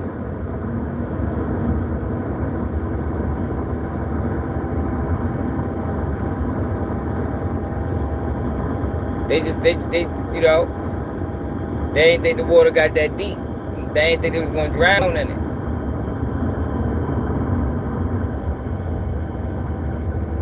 Jumped in the water thinking they could swim and got drowned.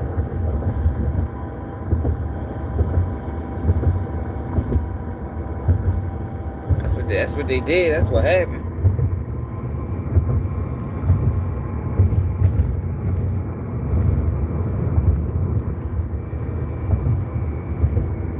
Man, straight up, man. But I want to go to, when I get to the crib, I'm gonna play you some shit TMZ did on Diddy. Like if you pay attention, yo, slowly but surely, everybody's coming around to the reality. And people getting mad because they've been lied to for so long. People getting mad and frustrated and calling out people that's just telling the truth. I mean, the fucked up thing about it, if people was telling the truth the whole time, this shit probably wouldn't even have happened like this. If people was being honest the whole time about this Diddy shit, then he might not even be on trial right now for being a freak.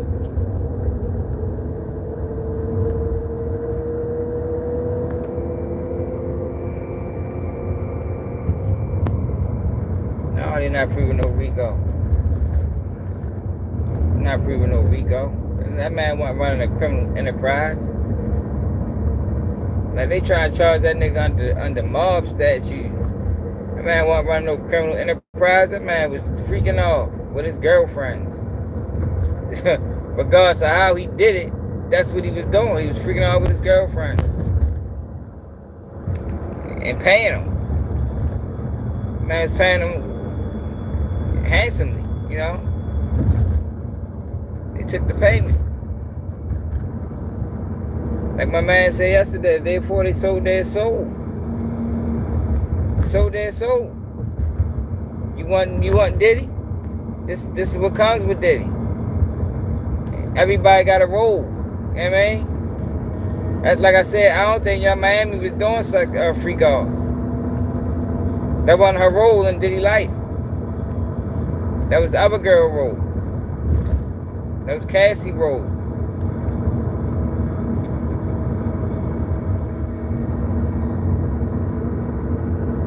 Now you can leave. You can leave. But the perks that come with playing this role are gonna diminish. They're gonna be taken away. But the choice is yours. You have a choice.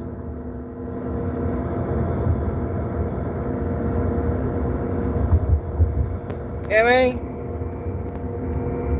They had choices, man. Especially 50 baby mother. This ain't even a domestic violence situation. He gave that girl several outs. Several. She chose to stay every time. Then she said, well, I stayed because I ain't want to leave my house. Well, who the fuck fault is that? The fuck?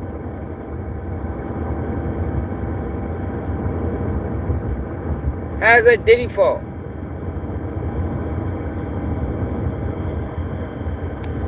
Then you kind of find out that can't even be true because Diddy's still paying her bills. So that man ain't freaked off. Well, at least, I mean, on the streets. Now he don't know what he's doing in that bitch. He can still freaking off. But he ain't freak off on the streets for at least a year. That man's still paying your bills, so obviously the payment of the bills wasn't totally dependent on freak off. Then she lied to the man about All-Star Nights. The fuck? 2012 Diddy would have whipped her ass for that shit. She lucky. She ran across Diddy when she did, because in 2012 Diddy wouldn't have stood for no lying about All-Star Nights. You know what I mean? Knowing how dear that shit was too. You feel me? You ain't ready to lie about no All-Star Nights. She gonna get a motherfucking a team together. You can get all our favorites. you gonna get all our favorites in one room for 3 nights. Oh my God. Then she backtracked on the nigga, said she was on a period. Like, come on, yo. She lucky they ain't fly to wherever she was at. He could have cut her water off back for that.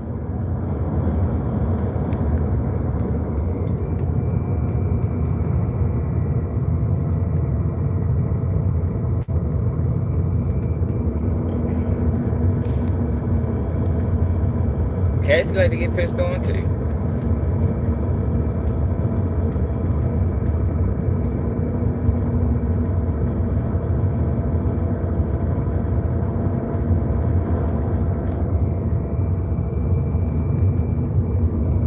Just saying, yo, you can't renege on All-Star Nights, y'all.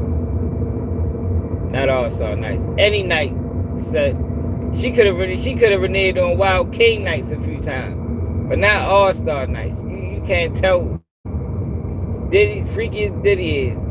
You can't tell that man we ready to have an All-Star Nights and then come back 2 days later or a day later and say you was on your period. Fuck no. That's like meeting up with a chick. And that's like a chick coming over your house and be like, yeah, I'm on my period. Fuck. Fuck you come for? Anyway, especially if that's the relationship. You know what the relationship is. You know how we rocking. You gonna come over this bitch thinking we ready to chill. I don't know, you ready to dip. This is it. You ready to roll out. You ready to call somebody else.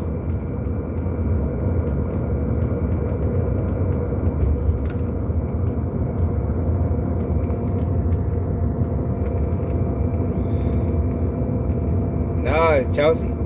I ain't talking about, yo, that wasn't his girlfriend. He made that clear. I'm talking about that was just a chick he was dealing with, that he was, providing for. That wasn't his girlfriend. He told her that from the beginning.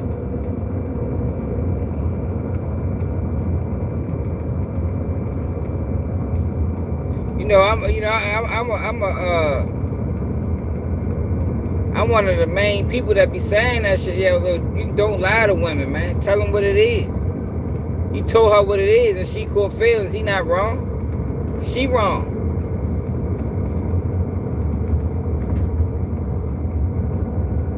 She agreed to it in the beginning. I don't know. Diddy nasty ass. She agreed to it in the beginning. She agreed to the terms and conditions. And you gotta also factor in that was Diddy. Diddy was fucking with her homegirl, so she was already in violation. She was already in violation.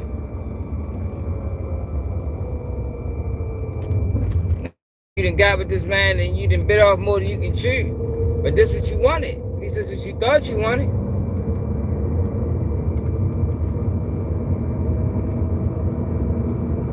Nah, I ain't saying do that to your girlfriend.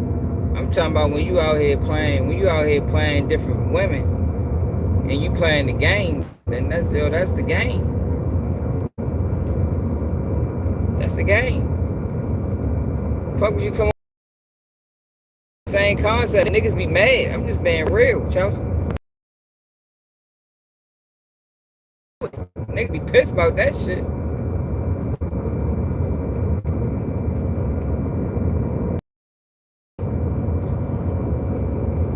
Diddy had every reason to be mad, yo, when she said when she introduced All-Star Nights and then canceled on the nigga.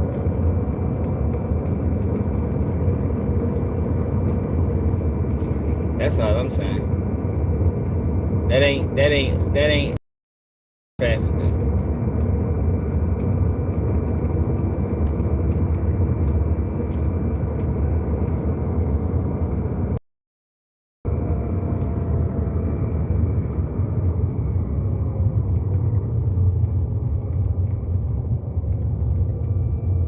But she never said no.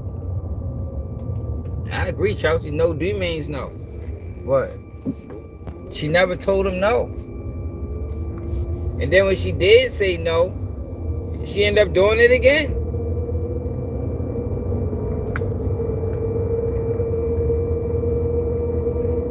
So what about Diddy telling her she can leave multiple times? What about that part? Diddy told her on multiple occasions, Chelsea, that she can leave.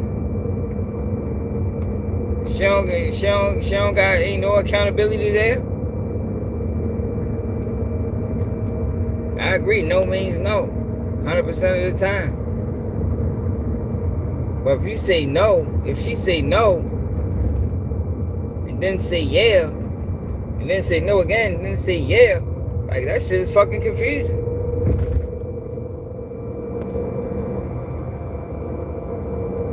Nobody told him no. There's nobody in the documents where anybody told him no.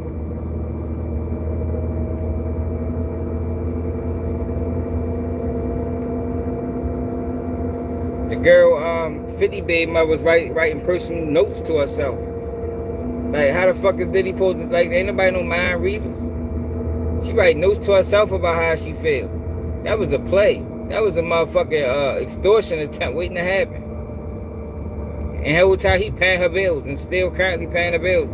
And she's secretly trying to extort him. All these people that got on the stand to try to extort Diddy in one way or another. Either tried or have. All of them. Mia filed a lawsuit. Cassie filed a lawsuit. Capricorn Clark filed a lawsuit. All these motherfuckers filed lawsuits.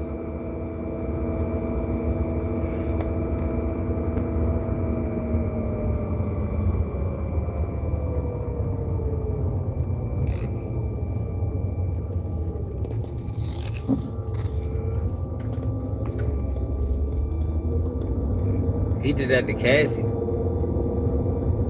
But why he do that to Cassie though? Chelsea, that matters.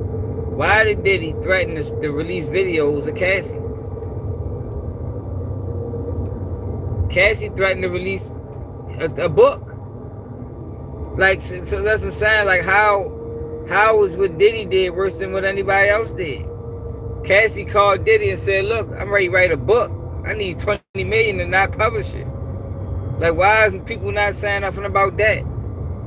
Was that not extortion?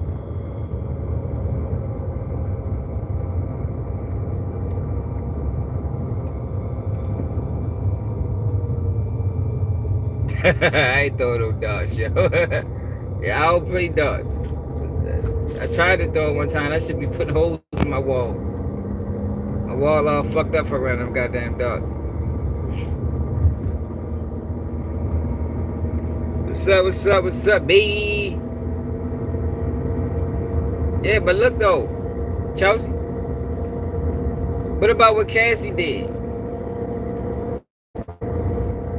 Was that not you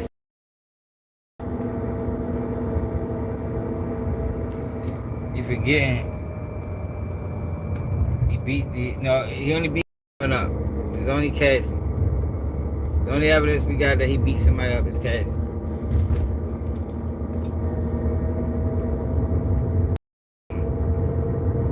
The mayor girl was a drug dealer, for one. And she lied about the damn balcony incident.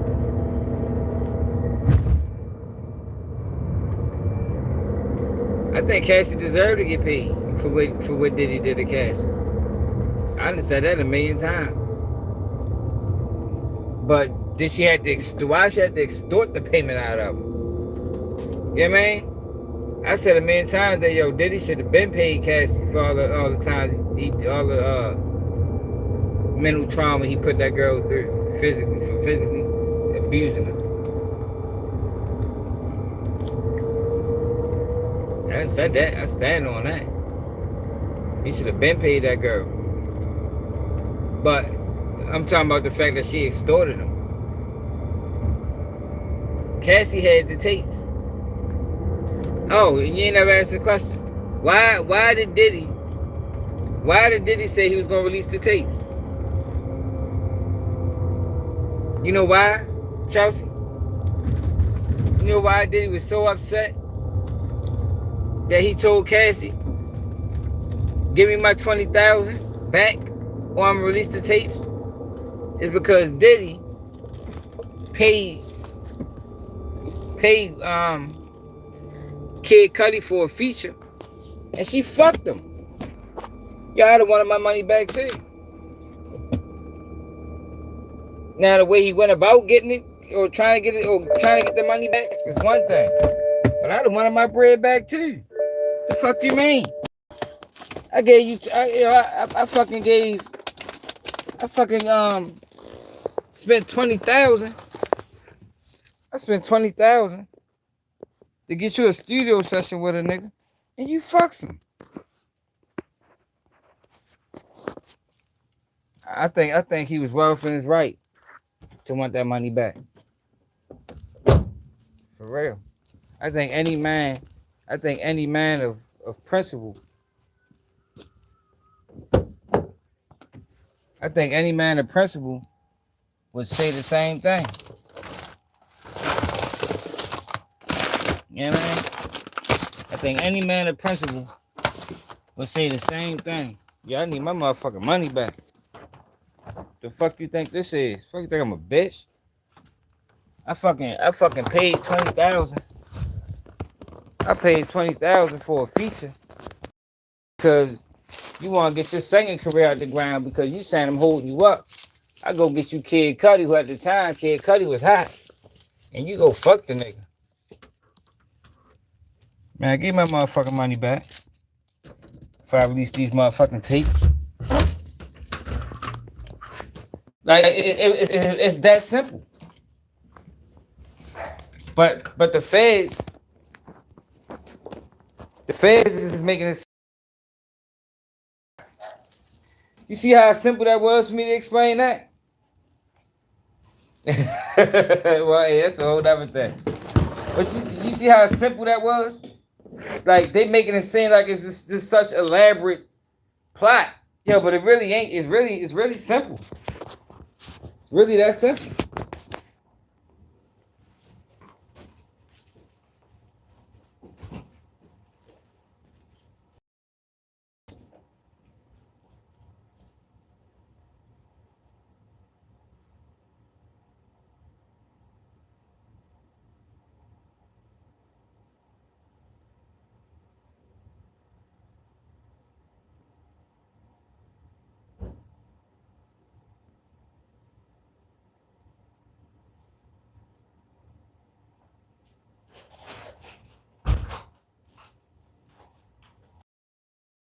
simple, man.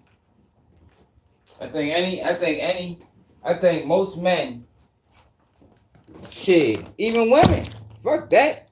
If you was a female, if you're a female, and you gave a guy $20,000 to do a song with Sexyy Red or Glorilla or one of them girls, you gave him $20,000 to do a song with the girl, and you found out he fucked the girl, you gonna want your motherfucking money back. Chelsea, think about that. If you gave a guy $20,000 to do a rap song with one of them female rappers, and you find out that she fucked the rapper, you gonna want your money back. You better want your money back. Shit.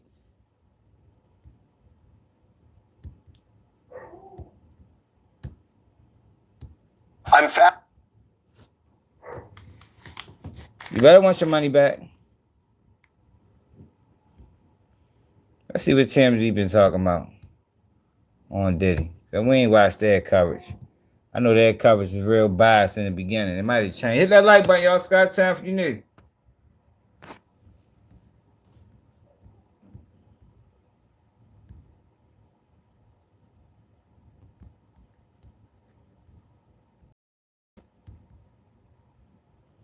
Let's see what TMZ got going on.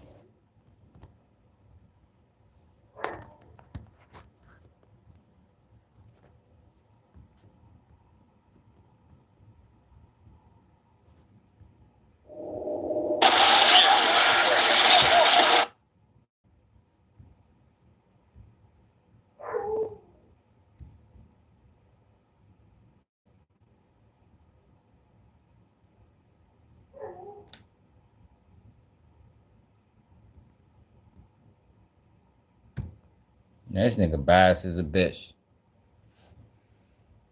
It's the Memorial Day sales event at Hillview Chrysler Dodge Jeep Ram. Yo, send that shit to me, bro. Pricing for all. Amazing manager discounts this month on Ram 1500 and 2500s. Hillview Chrysler Dodge Jeep Ram. Nobody treats you better. Hey, shut your ass up.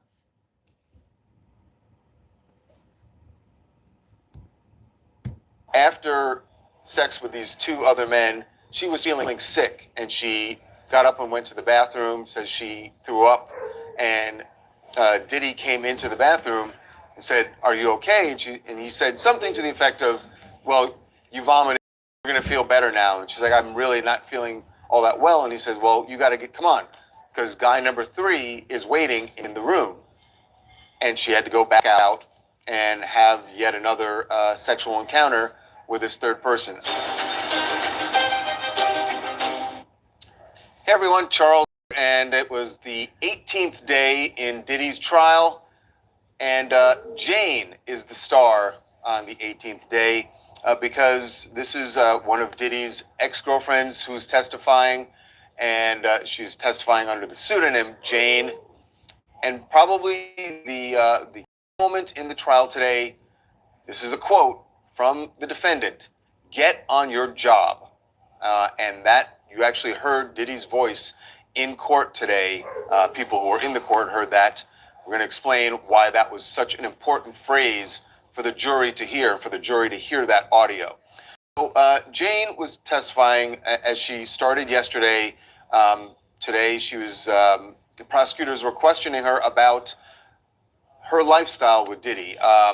We heard her say several times that she was in love with him. This was someone that she viewed as her partner, and that she wanted to make him happy. In fact, they had what she referred to as a love contract. That they had a love contract they signed for 2 years.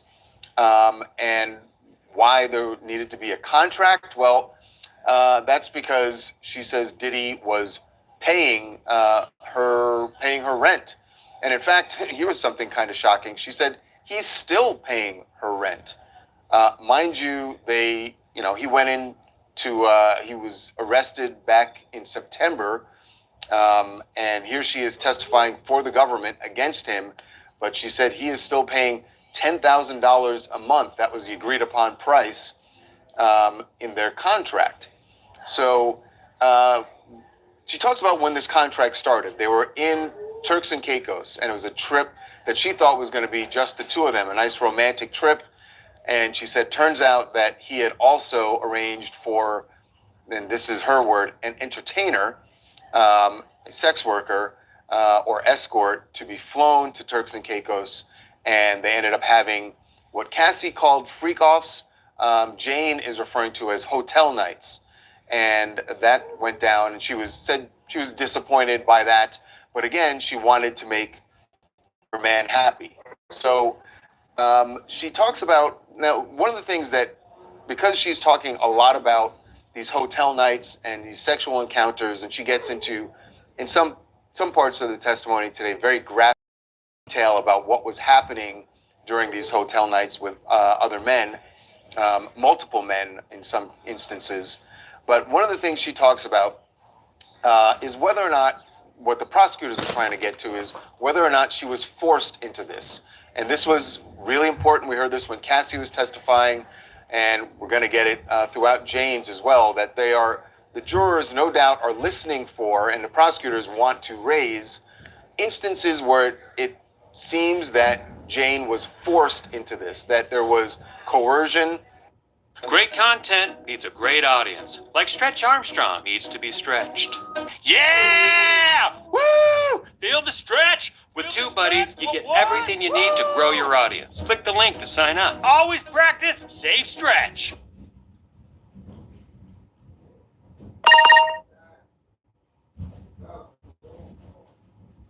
And that she was sex trafficked. And she talks about condoms. She said that the first time it came up was during a night they were in Las Vegas, and that they had an entertainer come over, and she said it out loud, made it clear to Diddy that she wanted this entertainer to wear a condom. And she said that Diddy told her he didn't want to see any rubbers, and that she felt, this is what she said she felt like it was a guilt trip, and so they ended up not using condoms. And that was the way things usually went. She said that there were not condoms involved, but she clearly wanted that. But at some point she didn't, just because, again, she said she wanted to make Diddy happy. The key part here is, did she ever say? Now, she says during this Vegas trip, she did say she wanted to use condoms, and that they ended up not using them.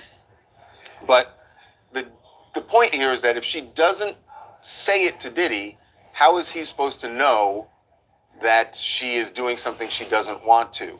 And if it's just that she felt something, that might not actually get to the point of coercion. He can't tell he's forcing her unless she voices that objection. She said she did in Vegas, so will that one instance be enough? I'm not sure. But as for these hotel nights, she talked about one, and this is one where, to me, it's certainly, if I'm on the jury, this definitely sounds like forcing her into something. She says they had a hotel night. They have, she had sex with not one, but two other men. Diddy was there and involved in. No, she ain't forced into shit. Like, yo, how is she forced? How is she forced, yo? I don't understand that.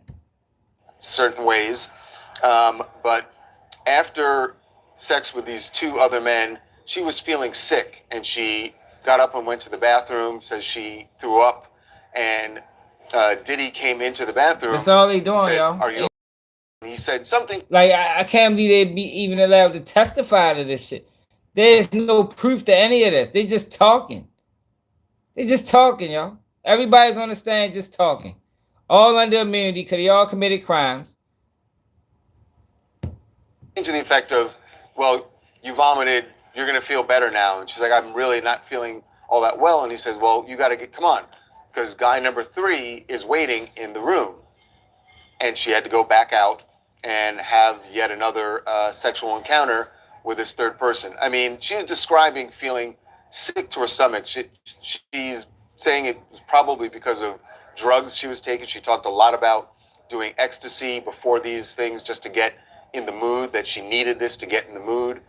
And she's throwing up in the bathroom, and his concern is, according to her testimony, his only concern is, we got another guy out there. Let's go. Get back on it. It's showtime. Let's get to this that nigga freak. on your job quote. And this was a voice message that was played in court. She's describing an argument that she's having with Diddy on the phone, and no, they're communicating by phone. No, it's not what happened. She told Diddy they was gonna have All-Star Nights and reneged. Yo, you can't renege on All-Star Nights, right? Like, yo, that should be in the fucking freak off handbook. If you ever decide to bring up All-Star Nights with your freak off partner, do not renege. That should be law, man. And she's saying, why are you doing things this way? They're having an argument, and she's admonishing Diddy for saying something about the father of her child. And during that argument, he leaves, and the prosecutors played this voice message in court. He leaves her a message that says, I don't have time for this, baby girl. You need to get on your job. And the prosecutors asked Jane what she took that to mean. She said, I took it to mean I need to go back to making him happy, keeping him happy with these hotel nights, with these sexual encounters, because he is paying my rent. That her job, she was getting this money, and he's paying for her rent, and what she had to do in return was do these sexual encounters with multiple other men. So does that rise to the level of coercion? We're told from our reporter in the courtroom that voice that when you heard Diddy saying that, he sounded annoyed. That he was annoyed that she was arguing with him about something that he clearly felt was nonsense. And no, yo, see, they're not telling the truth over here. He was arguing because she lied about All-Star Nights. You better not ever lie about All-Star Nights. Like a girl telling you, "Hey, look, babe, we gonna have a motherfucking threesome tomorrow." Then tomorrow come, she got a whole excuse like, "Oh, what the fuck happened to the threesome?"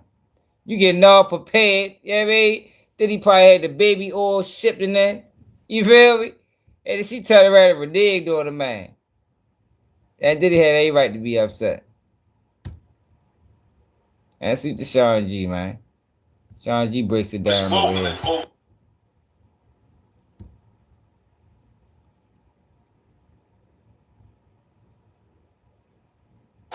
Filed a second request for a mistrial. I'm gonna put. Now they say his motion got denied. I gotta make sure I tell y'all that. But these motions aren't for the current court hearing. These motions are for appeal process.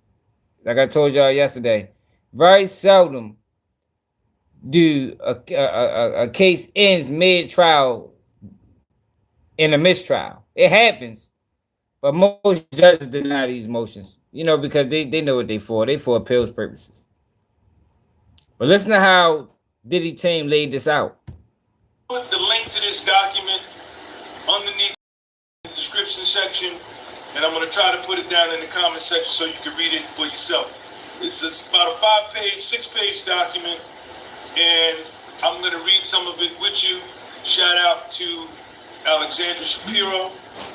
Met her down at the court. Dear Judge Sub-Romanian, defense respectfully submits this letter in support of its renewed motion for a mistrial based on prosecutorial misconduct. When the introduction of perjured testimony results in a criminal conviction and, quote unquote, the prosecution knew or should have known of the perjury, the conviction must be set aside if there is any reasonable likelihood that the false testimony could have affected the judgment of the jury. Now, next she cites case law. United States versus Wallach. United States versus Walters. Moreover, the prosecutor's knowing use of perjured testimony can violate the due process clause even if it only undermines a witness's credibility. Here's another case, United States versus Cromartie. As the Supreme Court has explained, a lie is a lie, no matter what its subject. And if it is in any way relevant to the case, the district attorney has the responsibility and duty to correct what he knows to be false and to elicit the truth. So these are all case law that she cited. I want you to get this document and read it for yourself. As explained below, in this trial, the government has presented testimony that it knew or should have known was materially false related to its allegation that Mr. Combs dangled Brianna Bongolan from the balcony of Cassie's apartment in September of 2018. Now, we know that in Cassie's civil suit,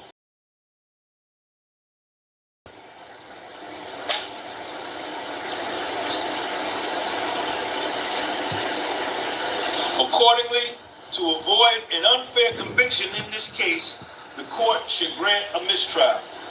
The government contends the alleged balcony incident is relevant because it shows Mr. Combs' violence directed not but to other people around Cassie.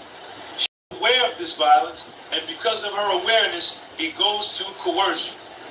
The incident, as alleged, is disturbing and powerful evidence, and the government has used it to depict Mr. Combs in an extremely negative light as an angry and dangerous man who terrified Cassie and her friends. The prosecutors elicited evidence from this allegation from both Cassie and Brianna Bongolan, demonstrably false in key respects. Then the prosecution doubled down using this false testimony to obtain a ruling admitting inadmissible hearsay evidence about it as well, all to present a false narrative to the jury. The government started by eliciting testimony from Cassie about the allegation that cannot be true. Cassie said she actually saw Puffy holding Brianna over that like button, y'all. This is her testimony. I saw him bring her back over the railing of the balcony and then throw her onto the patio furniture. Yet the prosecutors knew she had not actually seen what she described because they had in their possession a text conversation demonstrating that Cassie was told about the alleged incident by another unidentified person. Hey, this is the text message that they entered into evidence. Hey, I just found out some crazy shit. I'm just finding out right now. Yo, all of them doing that. Nonetheless, the prosecution allowed Cassie to continue. All of them doing that, yo. There ain't no proof. Ain't no proof Diddy set Kid Cudi car on fire. There's no proof to any of these. That's why this case is so crazy. But that's why I went fed. I told y'all the feds allow hearsay. They allow hearsay. This couldn't go state because they wouldn't be able to just get up that bitch and just say anything without no fucking proof. On cross-examination, she had witnessed the incident.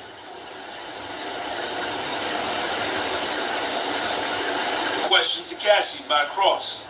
And you testified that you saw him throw her onto the patio furniture, right? Cassie, yep. He brought her back over the balcony and he threw her down. She persisted in this story even after she was confronted by the text messages. Cassie, isn't it true that you learned about this incident on the balcony after the fact? Cassie's answer, I saw what I saw, so I don't know. Question. Right. Has the government, in your preparation for your testimony in this case, gone over this message with you? Cassie's answer, no, not this one.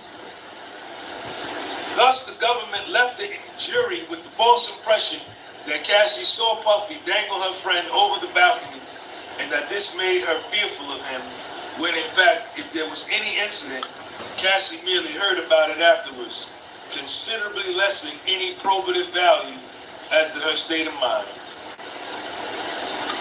Next, the government doubled down by testimony from Bongolan intended to corroborate Cassie's false testimony. Bongolan claimed Combs lifted her up and held her feet on the balcony railing, and that this caused injuries to the back of my leg and back and neck pain. Bongolan was very definitive about these injuries, and particularly the bruise to her leg, which was one of the details that stick out in her mind. Here is the subscript. Let me read this part to you. So, Cassie is lying, perjured herself on the stand by saying that this happened in an apartment. Yet in her civil suit, she says it happens at a hotel.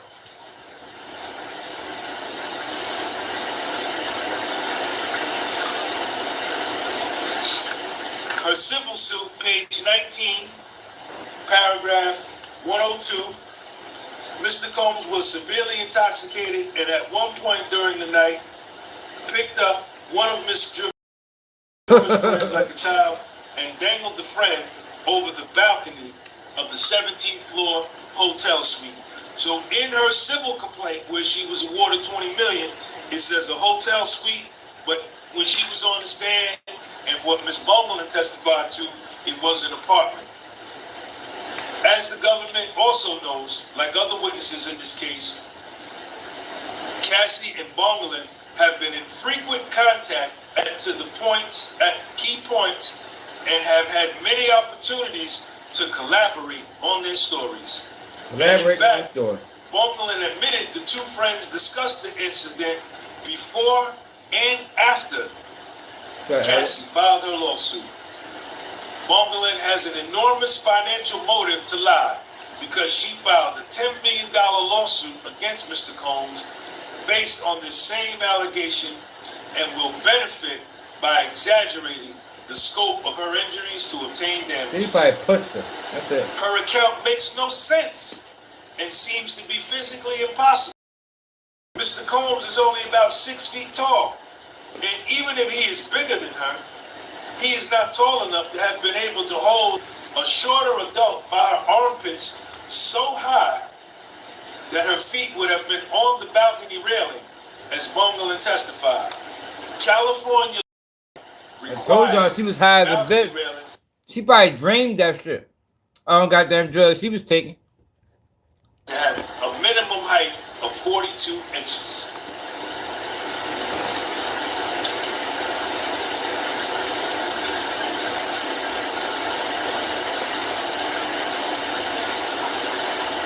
The government next introduced photographs of the injuries Ms. Bongolan supposedly sustained at the hands of Mr. Combs. Got some stuff redacted, including GXX35, a photo depicting the leg injury taken on September 26, 2016 at 9:45 in the morning. Ms. Bongolan testified that she took the photos of her leg injury around the time indicated in the exhibit, that she did so the same day as the incident, and that she got that injury from being thrown onto the balcony furniture.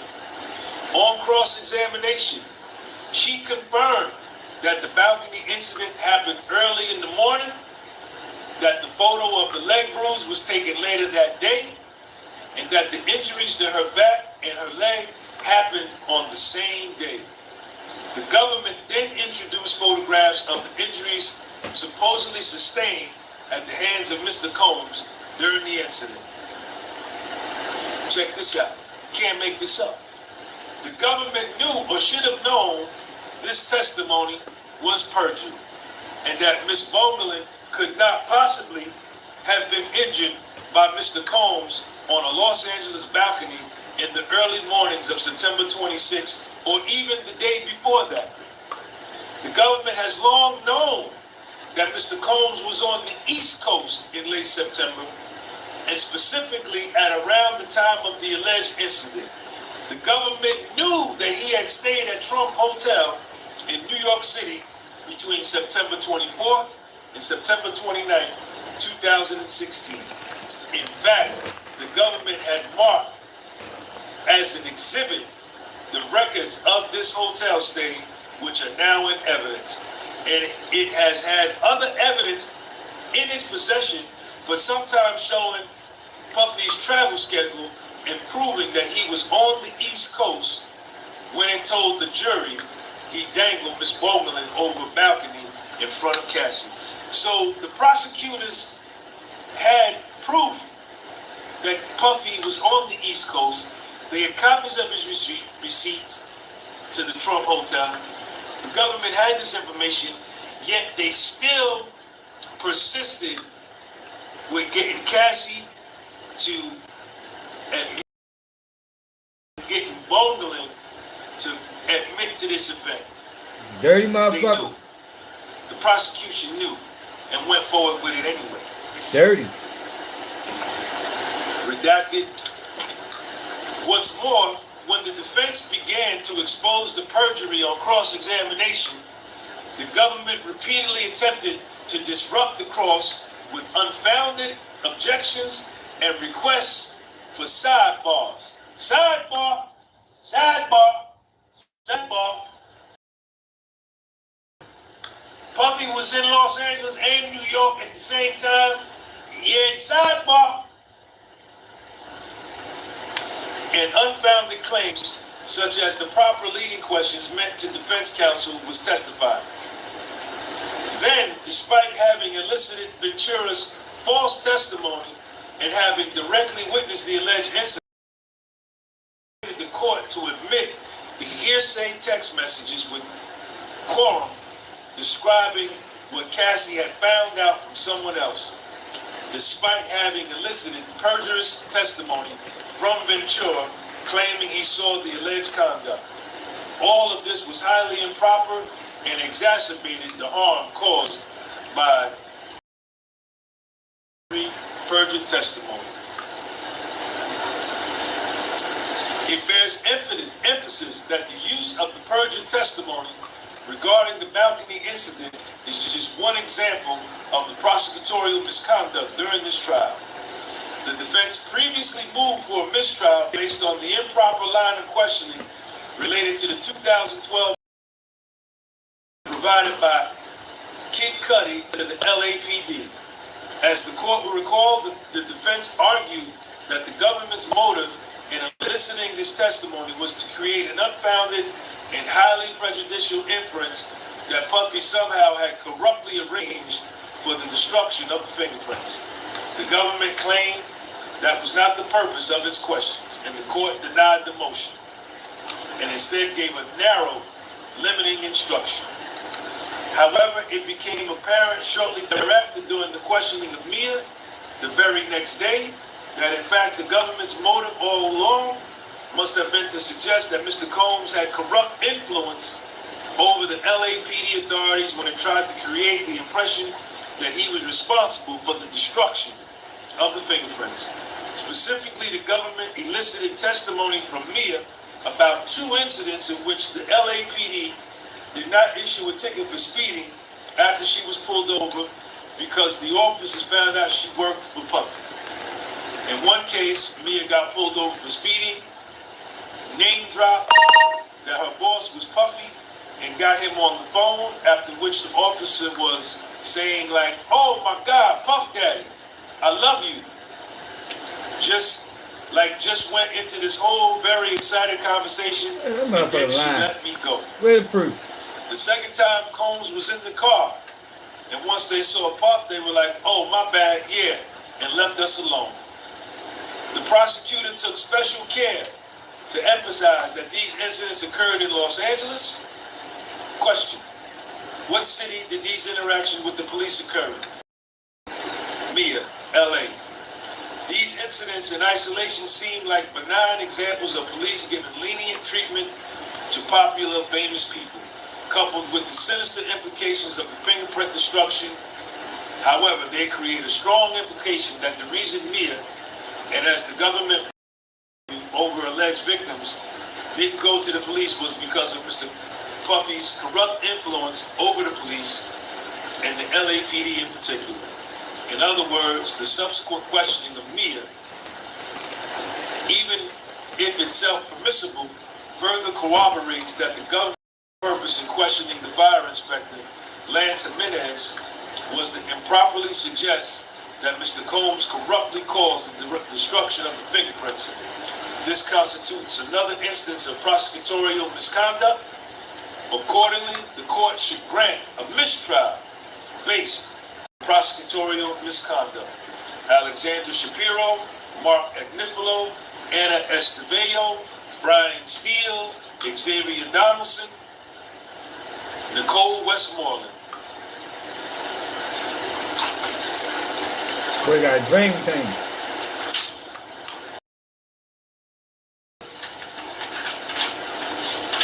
This is the second request for a mistrial. Let's see how it goes. Today is Sunday, June the 8th, 2025. Tomorrow is June the 9th. We'll be in court. I just read the whole letter to you. I'm going to put it underneath this video, and in the comment section, you can click it, download it yourself, and read it yourself. I want to give a shout out. Man. A lot of bullshit going on, y'all. A lot of bullshit going on that Diddy thing. But I can't wait till tomorrow. I can't wait till tomorrow when shit, I fucked it up. When Brianna gets questioned by the defense. Tell me. That's gonna be something to witness right there, y'all. That's gonna be something to witness. Because she done told a lot of lies. A lot of lies. And the motherfucking defense, I'm not Brianna, 50 baby mother. And the defense is gonna have a field day with her. Watch. We're gonna cover it. But should I appreciate everybody that tapped in? Gotta take my ass to bed. Make sure I hit that like button, subscribe to the channel if you're new. It's another day of Keep It G News, and I'm out. Alrighty, bro.